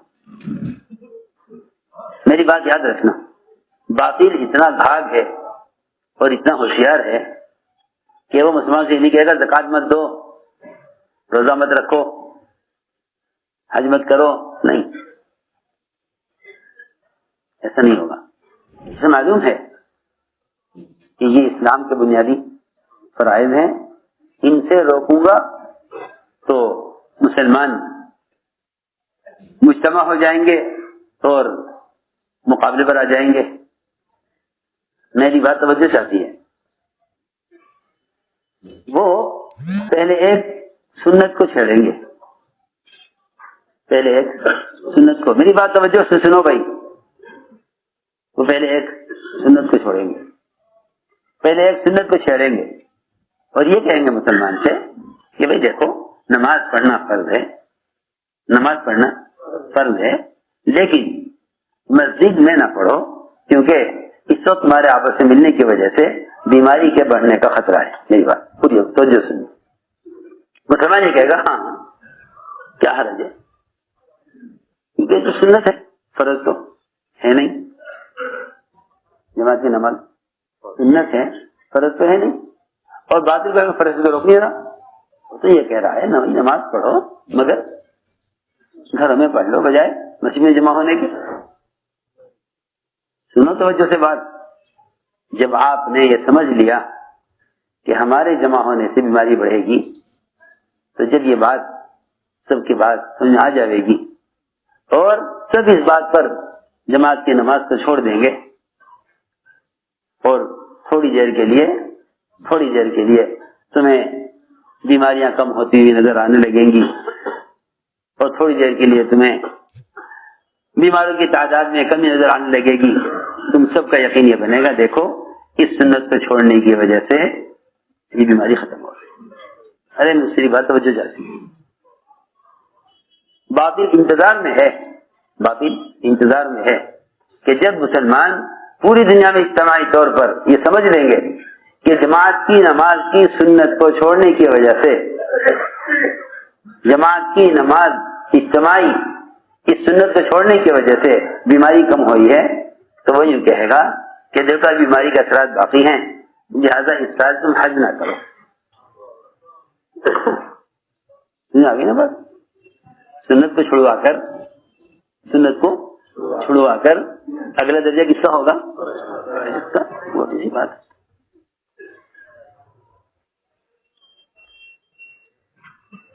مگر کیا کریں، احساس مردہ ہو چکے ہیں، حال کا مقابلہ حال سے کرنا اور نبی کی سنتوں کو ہلکا سمجھ کر حالت میں سے کہہ کر چھوڑ دینا کہ یہ سنت ہے، اس پر عمل کرنا کوئی ضروری نہیں ہے۔ سنیے، وہاں صاحب نے مثال دے کر فرمایا، جنگل کے بادشاہ سے لوہے نے یہ کہا کہ بھئی تمہارے پاس تو میلوں میں پھیلا ہوا لکڑی کا جنگل ہے، سن رہے، تمہارے پاس تو میلوں میں پھیلا ہوا لکڑی کا جنگل ہے، ہمارے پاس لکڑی ہے نہیں، ہمارا کام لوہے کا ہے، اب تم ہمیں ایک بالش، ہمیں لکڑی چاہیے، ہمیں ایک بالش لکڑی چاہیے۔ ارے سنو توجہ سے، بہت اچھی مثال ہے، ہمیں ایک بالش لکڑی چاہیے، تمہیں ایک بالش لکڑی ہمیں دے دو، اور چاہو تم اس کے بدلے میں لوہا لے لو، تمہارے بھی کام آئے گا لوہا، لیکن ہمیں ایک بالش لکڑی دے دو۔ بادشاہ نے وزراء سے پوچھا کہ بھئی یہ لوہا ہم سے لکڑی مانگ رہا ہے، اسے ضرورت ہے، اور ہمارے پاس تو جنگل کے جنگل لکڑی کے کھڑے ہوئے ہیں، ایک بالش لکڑی دینے میں ہمارے یہاں کوئی کمی آ جائے گی؟ ہمارے یہاں کوئی کمی آ جائے گی؟ جیسے کیا کہوں، اس زمانے کے مسلمان سنتوں کو یہ سمجھ کر چھوڑ دیں کہ بہت بھی اور بھی دین کے تو اور بھی کام ہیں، کوئی ضروری تھوڑی ہے کہ آدمی اس سنت پر ہی عمل کرے، اور بھی تو کام ہے کرنے کے، یہ نہ صحیح، یہ نہ کرو، یہ کر لو، یہ نہ کرو، یہ کر لو. سمجھ آ رہی نہیں بات؟ ہاں خود توجہ سے نا. وزرا نے کہا نہیں جی ہم تو ان کو ایک بالش کیا 1 انچ لکڑی بھی نہیں دیں گے، 1 انچ لکڑی جن کو. بادشاہ نے کہا کیا حرج ہے، اس لیے کیا زبردستی اور بخل ہے. وہ بیچارے 1 بالش لکڑی مانگ رہے ہیں اور ان کے پاس لکڑی ہے ہی نہیں، لوہا ہے. ہمارے پاس لکڑی ہے. اگر ہم انہیں 1 بالش لکڑی دے دیں تو اس میں ہمارا کیا نقصان ہے؟ اس میں ہمارا کیا نقصان ہے؟ جی ہاں، انہوں نے لکڑی 1 بالش لکڑی لوہے کے مطالبے پر دے دی. انہوں نے اس لکڑی کی ہتھی بنائی، آرے میں لگائی، آرے میں لکڑی کی ہتھی لگائی اور سارا جنگل کاٹ کے ختم کر دیا. بولو اتنے سناور درخت کھڑے ہوئے تھے، کہیں سے کٹے بھائی؟ 1 بالش لکڑی سے. اگر وہ کاٹنا چاہتے تو اس میں لوہا تھا، کاٹنے تو لوہے سے کہ نہیں. اسلام کو جو نقصان ہوگا وہ مسلمان سے ہوگا، باطل سے نہیں ہوگا. اسلام کو نقصان، حضرت کی باتیں نقل کر رہا سب، کیونکہ تم لوگ حضرت کے بیانات پڑھتے نہیں شوق سے. جو ایسے حالات میں سوچو کہ کیا کرنا ہے حضرت. تو چنانچہ اس نے وہ 1 بالش لکڑی دے کر اس کو آرے میں لگایا تو کیا بن گیا؟ ہتھی بن گئی. اور اس نے آرے سے جنگل کاٹنا شروع کر دیا. کیا کر سکتے ہیں لکڑی؟ ٹھیک لکڑی کر سکتی ہے. جب درخت نے شکایت کی، لوہے سے کہا ارے اتنی بے دردی سے تو ہمیں کاٹ رہا ہے، اس نے کہا میں تو تمہیں کاٹ ہی نہیں سکتا تھا، وہ تو تمہارا ہی حصہ میرے ساتھ ملا ہے، اس سے کوئی نہیں کر رہا ہے. تمہارا حصہ آرا کتنا بڑا ہوتا ہے اور اس میں ہتھی. تم اتنا سا دین چھوڑ دو، یہ کہہ کے کہ ہاں جماعت سے نماز پڑھنا کوئی فرض نہیں ہے، جماعت سے نماز پڑھنا کوئی فرض نہیں ہے، تم اتنا سا دین چھوڑ دو، ہم جو کیا کرتے ہیں.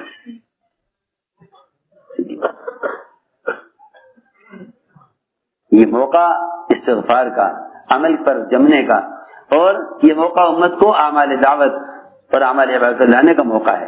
اگر چاہتے ہو کہ کسی بھی قسم کی آزمائش سے نکلنے کے لیے یہ موقع دعوت عبادت کو جمع کرنے کا ہے.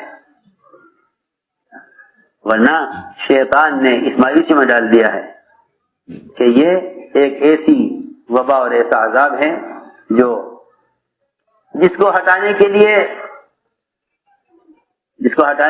شیطان یہ کہے گا کہ اس عمل سے یہ وبا پھیلے گی، اس عمل سے یہ عجیب بات ہے. جو اعمال نفوس کی پاکیزگی اور طہارت کے لیے، اور جو اعمال بدن کے اندر سے گناہوں کے اثرات کو ختم کرنے کے لیے تھے، یہ انہی اعمال سے روکیں گے یہ کہہ کر کہ عمل چھوڑو تاکہ بیماری ختم ہو.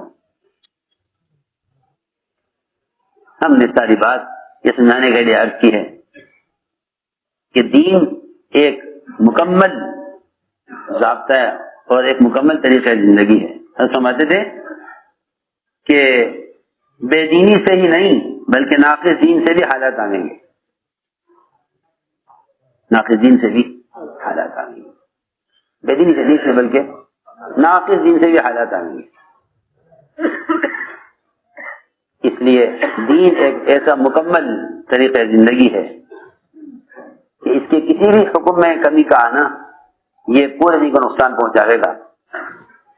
دیکھو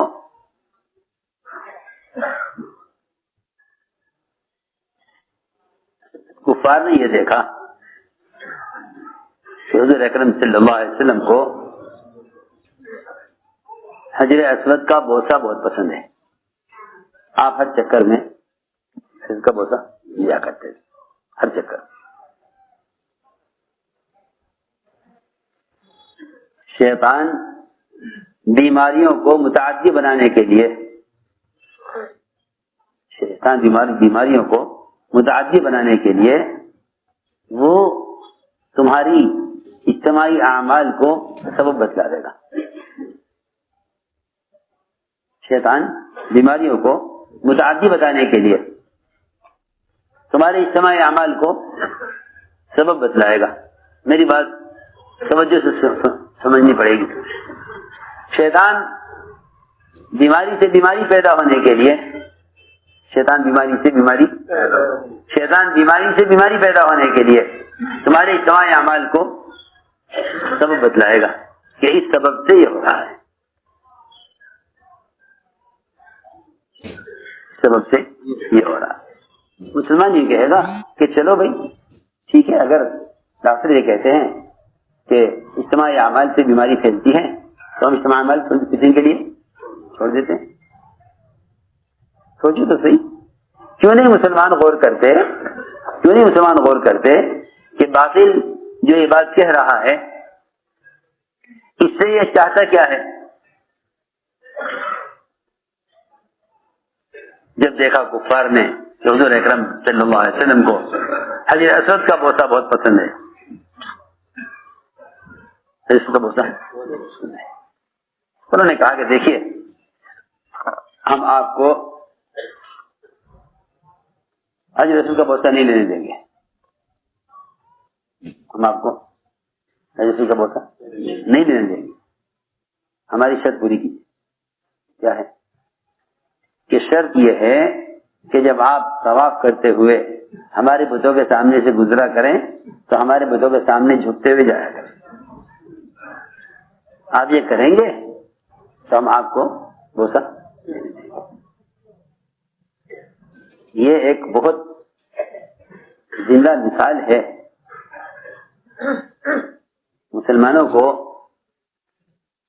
عمل سے روکنے کے لیے. باطل کا ایک راستہ اور طریقہ یہ بھی ہے کہ ہم آپ کو بوسہ نہیں لینے دیں گے. ہماری شرط یہ ہے کہ آپ ہمارے بتوں کے سامنے سے جھک کر جائیں. تو حضور اکرم صلی اللہ علیہ وسلم کو ہلکا سا خیال آیا, اس کا خیال آیا کہ صرف یہ دکھلانے کے لیے, نعوذ باللہ نبی تو کبائر سے معصوم ہیں تو شرک تو نبی سے ہو اس کا تصور ہی نہیں ہے, دور دور تک ممکن ہی نہیں ہے کہ نبی شرک کریں. وہ تو اللہ کی وحدانیت کو دنیا میں قائم کرنے اور امت کو شرک اور کفر سے نکالنے کے لیے بھیجے گئے ہیں. آپ کو خیال یہ ہلکا سا آیا کہ اگر صرف بغیر دل کے ارادے کے انہیں مطمئن کرنے کے لیے, جس سے کہ یہ سمجھیں کہ ہاں ہماری شرط پوری کر دی انہوں نے, صرف دکھانے کے لیے, صرف ان کو دکھانے کے لیے اگر ہلکا سا اشارہ کر دیا جائے ان کے بتوں کی طرف اور پھر یہ مجھے اس کا بوسہ لینے دیں تو اس میں کیا حرج ہے. یہ آپ کو ہلکا سا خیال آیا اور اس خیال کا آپ نے پکایا نہیں, زیادہ سوچا نہیں, یہ ایک لمحے کو یہ خیال آیا اور گزر گیا. اللہ تعالی نے فرمایا کہ اے محمد صلی اللہ علیہ وسلم, اگر آپ ذرا سے بھی ان کی بات کی طرف جھک جاتے, اگرچہ یقینی طور پر آپ صرف جس سر کے اشارے سے جھکتے ہیں, دل کے ارادے سے نہیں, اگر آپ صرف سر کے اشارے سے بغیر دل کے ارادے کے ذرا سے بھی ان کی بات کی طرف جھک جاتے تو ہم آپ کو دگنا عذاب دنیا میں دیتے, دگنا عذاب آخرت میں دیتے. وہ تو ہمارا فضل ہے کہ ہم نے آپ کو اس موقع پر ثابت قدم رکھا. ولولا ان ثبتناک, اگر ہم آپ کو ثابت قدم نہ رکھتے.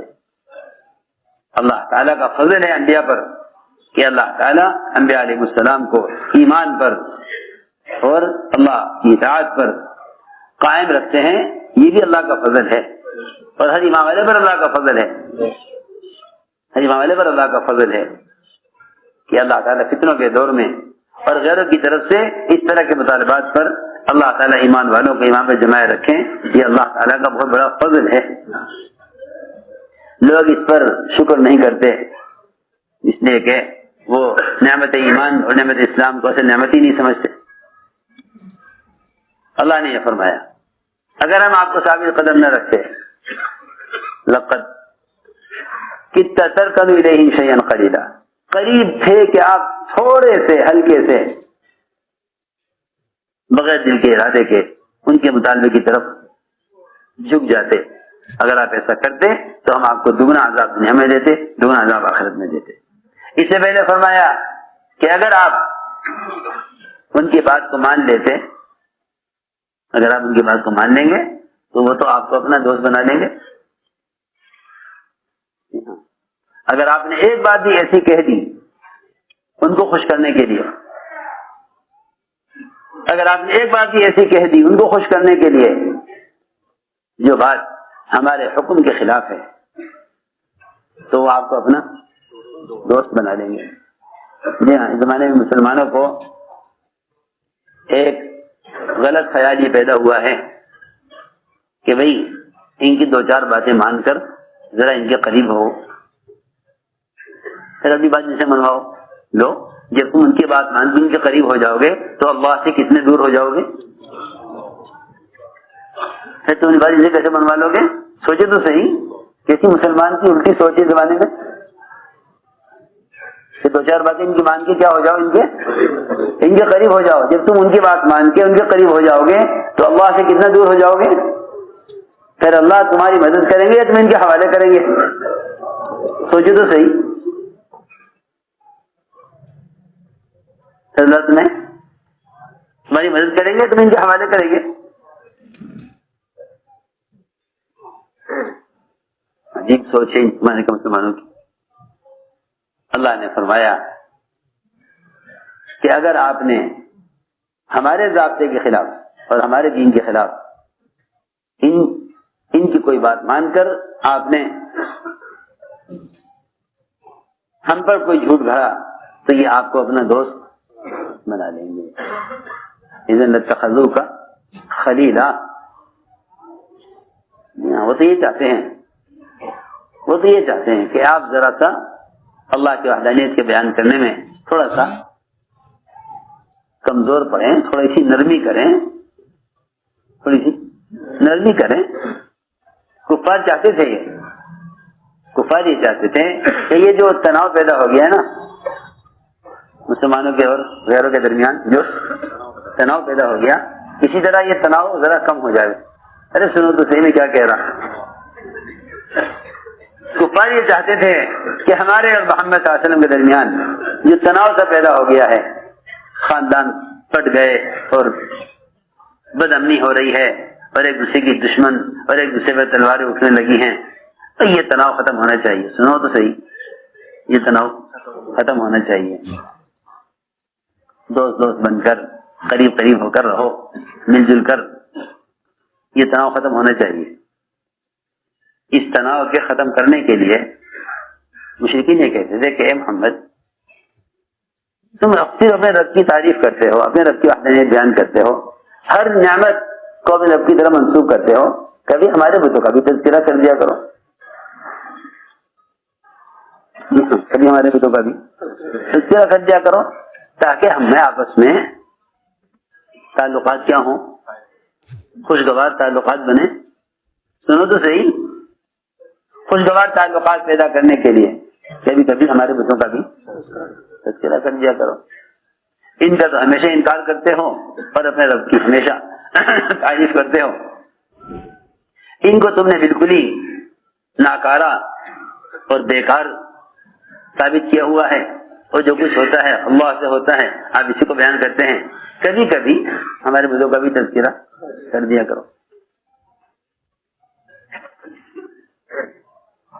آپ نے تذکرہ کیا بھی تو ایسا تذکرہ کیا ذکر العلا کہ یہ تمہارے بت اس قابل ہیں کہ ان سے کسی مسئلے کی حل کی امید کی جاوے؟ ادھر سمجھتے تھے جب تک کفر کی ہر شکل کو بت کی طرح ناکارہ یقین نہیں کرو گے اس وقت تک اللہ کو نہیں پہچان سکتے. جب تک کفر کی ہر شکل کو بت کی طرح ناکارہ یقین نہیں کرو گے اللہ کو نہیں پہچان سکتے. جب تک کفر کی ہر شکل کو بتوں کی طرح ناکارہ نہیں یقین کرو گے اللہ کو نہیں پہچان سکتے. لوگ یہ سمجھتے ہیں کہ دنیا کا نظام ان کے ہاتھ میں ہے، حالانکہ سارے نظام میں فرشتے پھیلے ہوئے ہیں. سارے نظام میں فرشتے پھیلے ہوئے ہیں. لوگ یہ سمجھتے ہیں کہ ان کے ہاتھ میں نظام ہے، جس طرح یہ کہیں اس طرح کر لو. ایسا نہیں ہے. اللہ تعالیٰ ایمان والوں کے امتحان لینا چاہتے ہیں کہ اس حال میں مسلمان آیا غیروں کے مطالبے پر عمل کو چھوڑتا ہے یا دعوت عبادت پر جم کر اللہ تعالیٰ کی مدد، اللہ کی مدد کا دروازہ کھلواتا ہے. میں نے عرض کیا کہ آپ نے ذکر کیا ان کے بتوں کا تذکرہ کیا کہ کیا یہ بت اس قابل ہے؟ یہ بت اس قابل ہے؟ اس شہر کا اس سے اچھی توجیہ کوئی نہیں ہے کہ یہ جملہ استفہام انکاری استہزائی ہے. کیا ہے؟ استفہام انکاری استہزائی. یعنی آپ صلی اللہ علیہ وسلم نے جو یہ فرمایا کہ یہ بت اس قابل ہے کہ ان سے کسی خیر کی امید کی جائے یا کسی مسئلے کا حل کا ان سے امید کی جائے. میں عرض کرتا ہوں کسی کا کارخانہ نہ چلے، کسی کارخانہ نہ چلے، وہ یوں کہے کہ اگر میں بھینس بدل دوں گا اپنی تو کارخانہ چل جائے گا. کیا اگر بھینس بدل دوں تو کارخانہ چل جائے گا؟ بلا تیرے کارخانے کے چلنے سے اس بیچاری بھینس کا کیا تعلق ہے کہ جی بھینس کی وجہ سے میرا کارخانہ نہیں چل رہا؟ ارے کیوں؟ اگر کارخانے کے چلنے نہ چلنے کو اس بھینس سے تو نہیں جوڑ رہا. یہ بیچارہ بے زبان بے عقل جانور. ہاں یہ بے زبان بے عقل جانور، اس سے تیرے کارخانے کے چلنے کا کیا تعلق؟ دکان ہے چھوٹی سی، ہجی دکان نہیں چلتی، کوئی یہ مشورہ دے کہ بس ذرا صبر کر، تیری جو بکری ہے نا یہ بکری مر جاوے، یہ تو بکری بدل دے تو تیری دکان چل جائے گی. بتاؤ اسے کوئی بات کو مانے گا؟ بس کیوں نہیں سمجھتے؟ سارا باطن نظام انعام کی طرح ہے، چوپاؤں کی طرح. جس طرح تیرے کارخانے کا چلنے کا تو تعلق نہیں، اس طرح کسی ملک اور کسی دنیا میں کہیں کے نظام کے چلنے کا اغیار چپرا کے قسم اتنا بھی تعلق نہیں.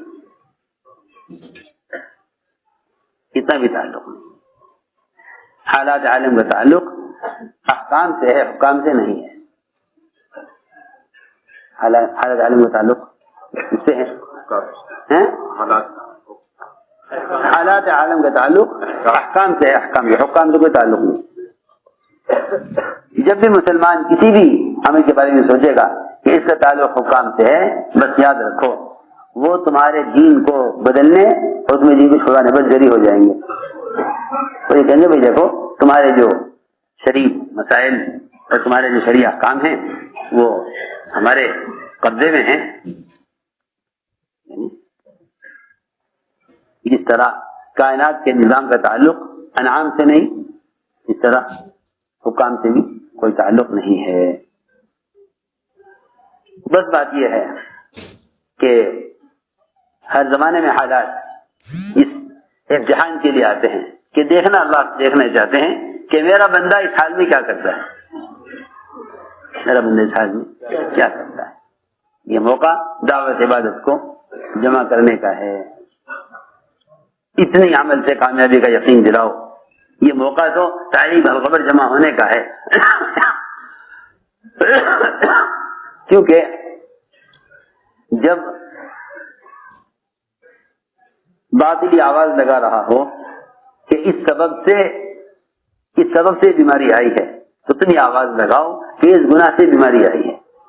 جب باطل یوں کہے کہ اس سبب سے بیماری چلی جائے گی تو تم یہ کہو کہ نہیں, یہ اللہ تعالیٰ کے جو وعدے ہیں عمل کے ساتھ, یہ وعدے ہیں جو ان وعدوں کے مطابق عمل کو پورا کر دے گا, اللہ اس کے لیے وعدوں کو پورا کر دیں گے. اللہ وعدوں کو پورا کر دیں گے. اس لیے میرے دوستوں عزیزوں, یہ موقع اس کا ہے کہ اس وقت امت کو دعوت دے کر منکر کے ماحول سے نکالو.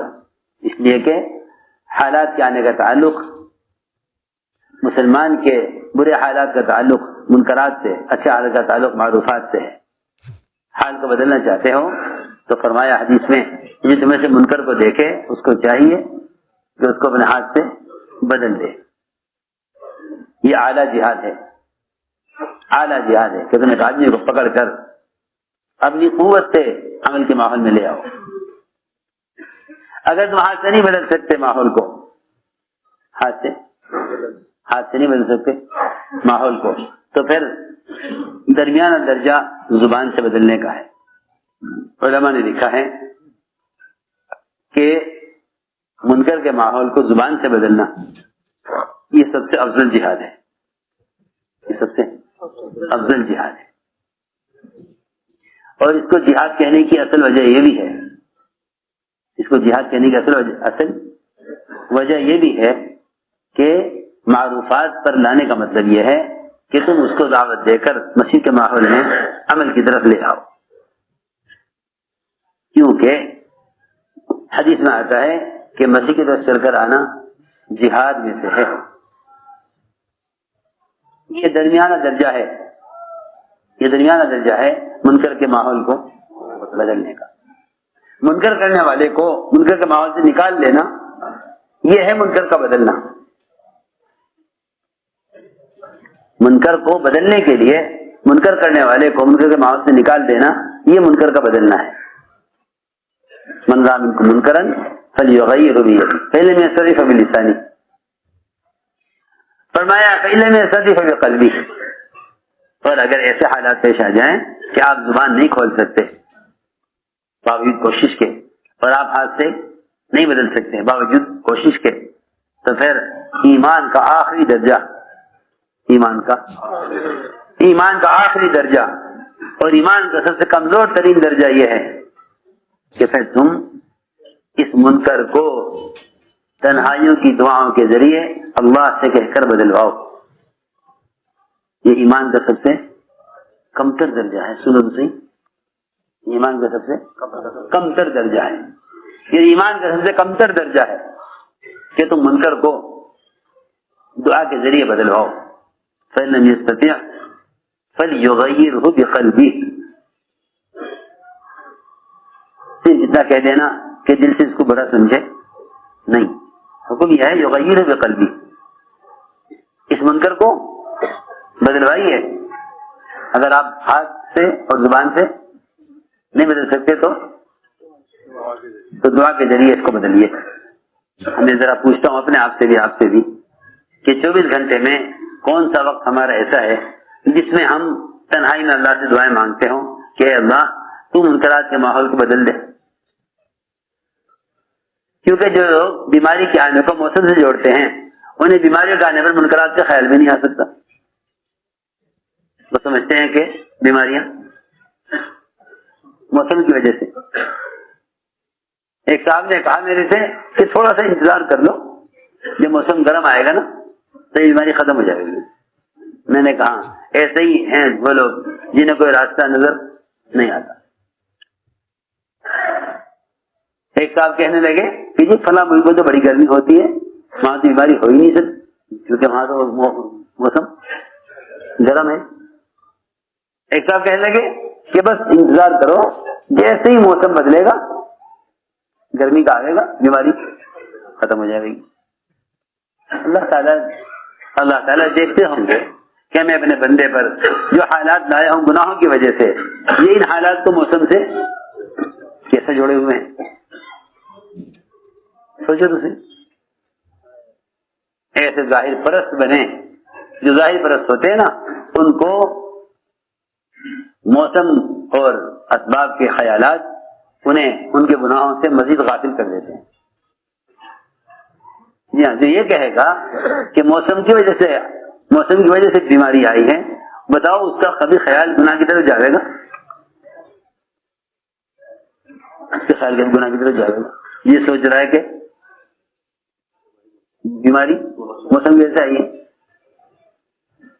اس کا کبھی خیال جائے گا اس طرف کہ بیماری کا میرے گناہ سے، میرے عمل سے کیا تعلق ہے؟ اپنے اعمال کو تو وہ بدلیں گے جو بیماریوں کو اعمال سے جوڑیں گے، جو بیماری کو موسم سے جوڑیں گے وہ گناہ کرتے رہیں گے اور موسم کے بدلنے کا انتظار کرتے رہیں گے۔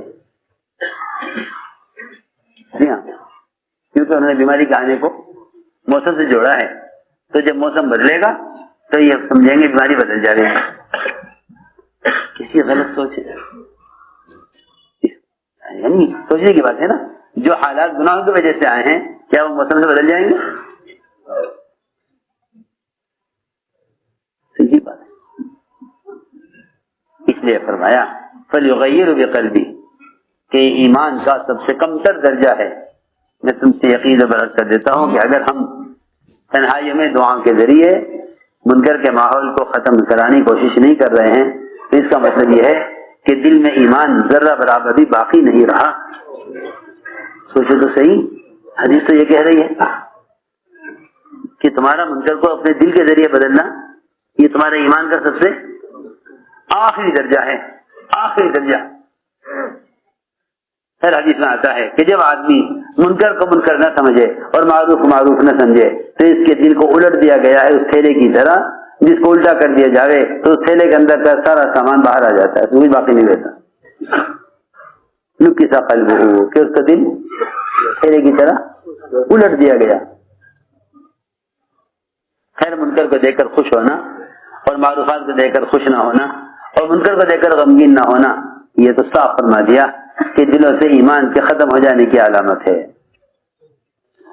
تو میرے دوستوں عزیزوں، بات اصل یہ ہے کہ اس وقت کی ضرورت ہے کہ مسلمان کو نفع حق کے ذریعے توبہ کی طرف، عبادت کی طرف، دعوت کی طرف، ان اعمال کی طرف لاؤ جن اعمال پر اللہ رب العزت آنے والے عذاب کو ہٹا دیتے ہیں۔ یوں نہیں کہ بیٹھ کر سوچنے لگو کہ اگر یہ عمل چھوڑ دیں گے تو یہ ہو جائے گا، یہ عمل چھوڑ دیں گے تو جو حالات اعمال کے چھوڑنے سے آئے ہیں کیا وہ مزید اعمال کے چھوڑنے سے ختم ہو جائیں گے؟ عجیب سوچ ہے، عجیب الٹی سوچ ہے۔ اس لیے عزم کرو انشاءاللہ ہمیں اپنی ذات سے کرنا ہے، اور ساری امت، ساری انسانیت تک اس وقت تو ضرورت ہے اس بات کی کہ ہم دعوت عبادت کو جمع کرنے پر اور توبہ کی طرف آئیں۔ اللہ تعالی ہر آن ہر گھڑی اللہ کے قبضے میں سارے امور ہیں، ہر حال کو اللہ سے کہہ کر بدلواؤ، ہر حال کو اللہ سے کہہ کر بدلواؤ، ہر حال کو اللہ سے کہہ کر بدلواؤ۔ کسی بھی حال کی تبدیلی اسباب میں تلاش مت کرو۔ ہم نہیں کہتے اسباب اختیار نہ کرو، لیکن اسباب سے کوئی امید نہ کرو۔ مصیبت تو وہاں آتی ہے جہاں اسباب سے امید کر لی جائے۔ اسباب اختیار کرنے سے انکار نہیں، لیکن اسباب سے امید کرنے سے انکار ہے۔ اسباب سے امید کرنا توکل کے خلاف ہے، اسباب کے اختیار کرنا توکل کے خلاف نہیں ہے۔ اسباب اختیار کرنا توکل کے خلاف نہیں ہے، لیکن اسباب سے امید کرنا یہ توکل کے بالکل خلاف ہے۔ جو جتنے سب سے امید کرتا ہے وہ اتنا عمل سے نا امید ہو جاتا ہے، جو جتنے سبب سے امید کرتا ہے وہ اتنا ہی عمل سے نا امید ہو جاتا ہے۔ میں آپ سے یقین ورز کر رہا، اس وقت جس سبب سے بھی امید کرو گے وہ سبب عمل سے نا امید کر دے گا۔ اس لیے ہماری دعوت یہی ہے کہ اللہ کی قدرت وعدوں کے ساتھ، وعد حکموں کے ساتھ۔ یہ دیکھو کہ اس وقت حضور اکرم صلی اللہ علیہ وسلم آپ کے صحابہ نے کس موقع پر کیا عمل کیا، کس موقع پر کیا عمل کیا، کس موقع کی کیا دعا ہے، اور یہ مصنون دعاؤں کا اہتمام کرو۔ نئے نئے وظائف بنانا اور نئے نئے وظیفے تلاش کرنے کی ضرورت نہیں ہے، بلکہ مصنون دعاؤں کا اہتمام کرو، کیونکہ مصنون دعاؤں نے قبولیت کے راستے دیکھے ہوئے ہیں۔ مصنون دعاؤں نے، مصنون دعا کا کوئی بدل نہیں ہے، مصنون دعا کا کوئی بدل نہیں ہے، کہ مصنون دعاؤں نے قبولیت کے راستے دیکھے ہوئے ہیں۔ بس عزم کرو کہ انشاءاللہ اس وقت نقل حرکت کے ذریعے امت کو توبہ کی طرف، استغفار کی طرف، عبادات کی طرف یہ متوجہ کرنے کا موقع ہے۔ میں بار بار عرض کر رہا کہ جب لوہا تباہ ہوا ہوتا ہے اسی وقت جلدی اس کو گھما دینا چاہیے۔ اس وقت مسلمان دل نرم ہیں حالات کی وجہ سے، یہ موقع ہے، یہ موقع ہے انہیں اللہ کی طرف پھیرنے کا، یہ موقع ہے اللہ کی طرف۔ آپ جانتے ہیں جب لوہا بھٹی میں گرم ہو جاتا ہے تو فوراً اسی وقت موڑا جاتا ہے۔ جی ہاں، اسی وقت موڑا جاتا ہے۔ تم نے اس وقت سوچا کہ ذرا حالات ٹھیک ہو جائے پھر کام کریں گے، جب حالات گزر جائیں گے تو پھر یہ کیفیت تو باقی نہیں رہے گی۔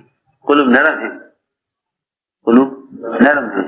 اس وقت موقع ہے امت کو دعوت، عبادت اور استغفار اور توبہ کی طرف لانے کا۔ اس وقت کا نکلنا خدا کی قسم امن اور حالات کے اچھے ہونے کے مقابلے میں زیادہ ضروری ہے، کیونکہ فتنہ وہ نہیں جو پیش آ گیا ہے۔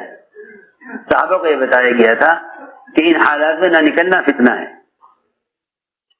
ان حالات میں نہ نکلنا فتنہ ہے۔ جنہوں نے کہا نا کہ بھئی ابھی تو فتنہ ہے، ذرا ابھی نہ نکلیں۔ کل ایک جماعت نے کہا کہ جی وہ بھی تو حالات فتنہ، ابھی تو نہ نکلے۔ نے کہا ایسا نہ کیجو، مولانا صاحب علیہ جس طرف بھی کوئی بات پیش آتی دوسری جماعت بھیج دیتے۔ عام سے عام یہ بات بھی جانتا تھا میاں جی کہ ادھر سے جماعت داخل ہوگی فتنہ ادھر سے نکل جائے گا۔ یہ اللہ تعالیٰ کا وعدہ ہے، ان تنصروا اللہ ینصرکم، اگر تم اللہ کے دین کی مدد کرو گے تو اللہ فوراً تمہاری مدد میں لگ جائے گا۔ یہ وقت گشت و ملاقاتوں کو بڑھانے اور یہ وقت نقل و حرکت کو بڑھانے کا ہے، نہ کہ کم کرنے کا۔ ورنہ منافقین نے کہا کہ جی فتنوں کا دور ہے، جس سے آپ ہمیں بھیج رہے ہیں وہاں ہمیں فتنے میں پڑنے کا اندیشہ ہے، اجازت دیجیے ذرا ہم یہاں مدینے میں رہ لیں۔ اللہ نے فرمایا ان کا نہ نکلنا فتنہ ہے۔ اللہ نے کیا فرمایا؟ ان کا نہ نکلنا فتنہ ہے۔ اللہ سقطوا، کہ یہ تو نکلنے سے آپ سے اجازت لے رہے ہیں مدینے میں رہنے کی، یہ تو فتنے میں پڑ چکے ہیں۔ یہ وقت نکلنے کا ہے تاکہ اس وقت جا کے امت کو سمجھا کر عمل کی طرف، توبہ کی طرف، استغفار کی طرف، اعمال کی طرف متوجہ کیا جائے۔ اس لیے ہم نے عرض کیا کہ اس وقت دعوت کی ضرورت ہے اور مصنون دعاؤں کی ضرورت ہے، دعوت اور مصنون دعاؤں کی ضرورت ہے۔ بس اس کے لیے قدم اٹھاؤ، ارادے کرو، یہ نیت کرو اس وقت کہ اے اللہ دنیا میں جہاں بھی مسلمان کسی فتنے کے اندر پڑے ہوئے ہیں، اے اللہ تو مجھے ذریعہ بنا دے ان کے فتنے سے نکلنے اور خود اپنی ذات سے فتنے سے نکلنے کا، تمہیں ذریعہ بنا دے۔ یہ موقع کام کرنے کا ہے، کام چھوڑنے کا نہیں ہے۔ اس لیے ہمت کر کے قدم اٹھاؤ اور عزم کرو کہ انشاءاللہ ہمیں ایک ایک مسجد تک پہنچنا ہے اور جا کے خود دعوت دینی ہے۔ ہمت کر کے فرماؤ۔ جو علماء سال لگائے ہوئے ہیں وہ عرب سال کے لیے اپنے آپ کو پیش کریں۔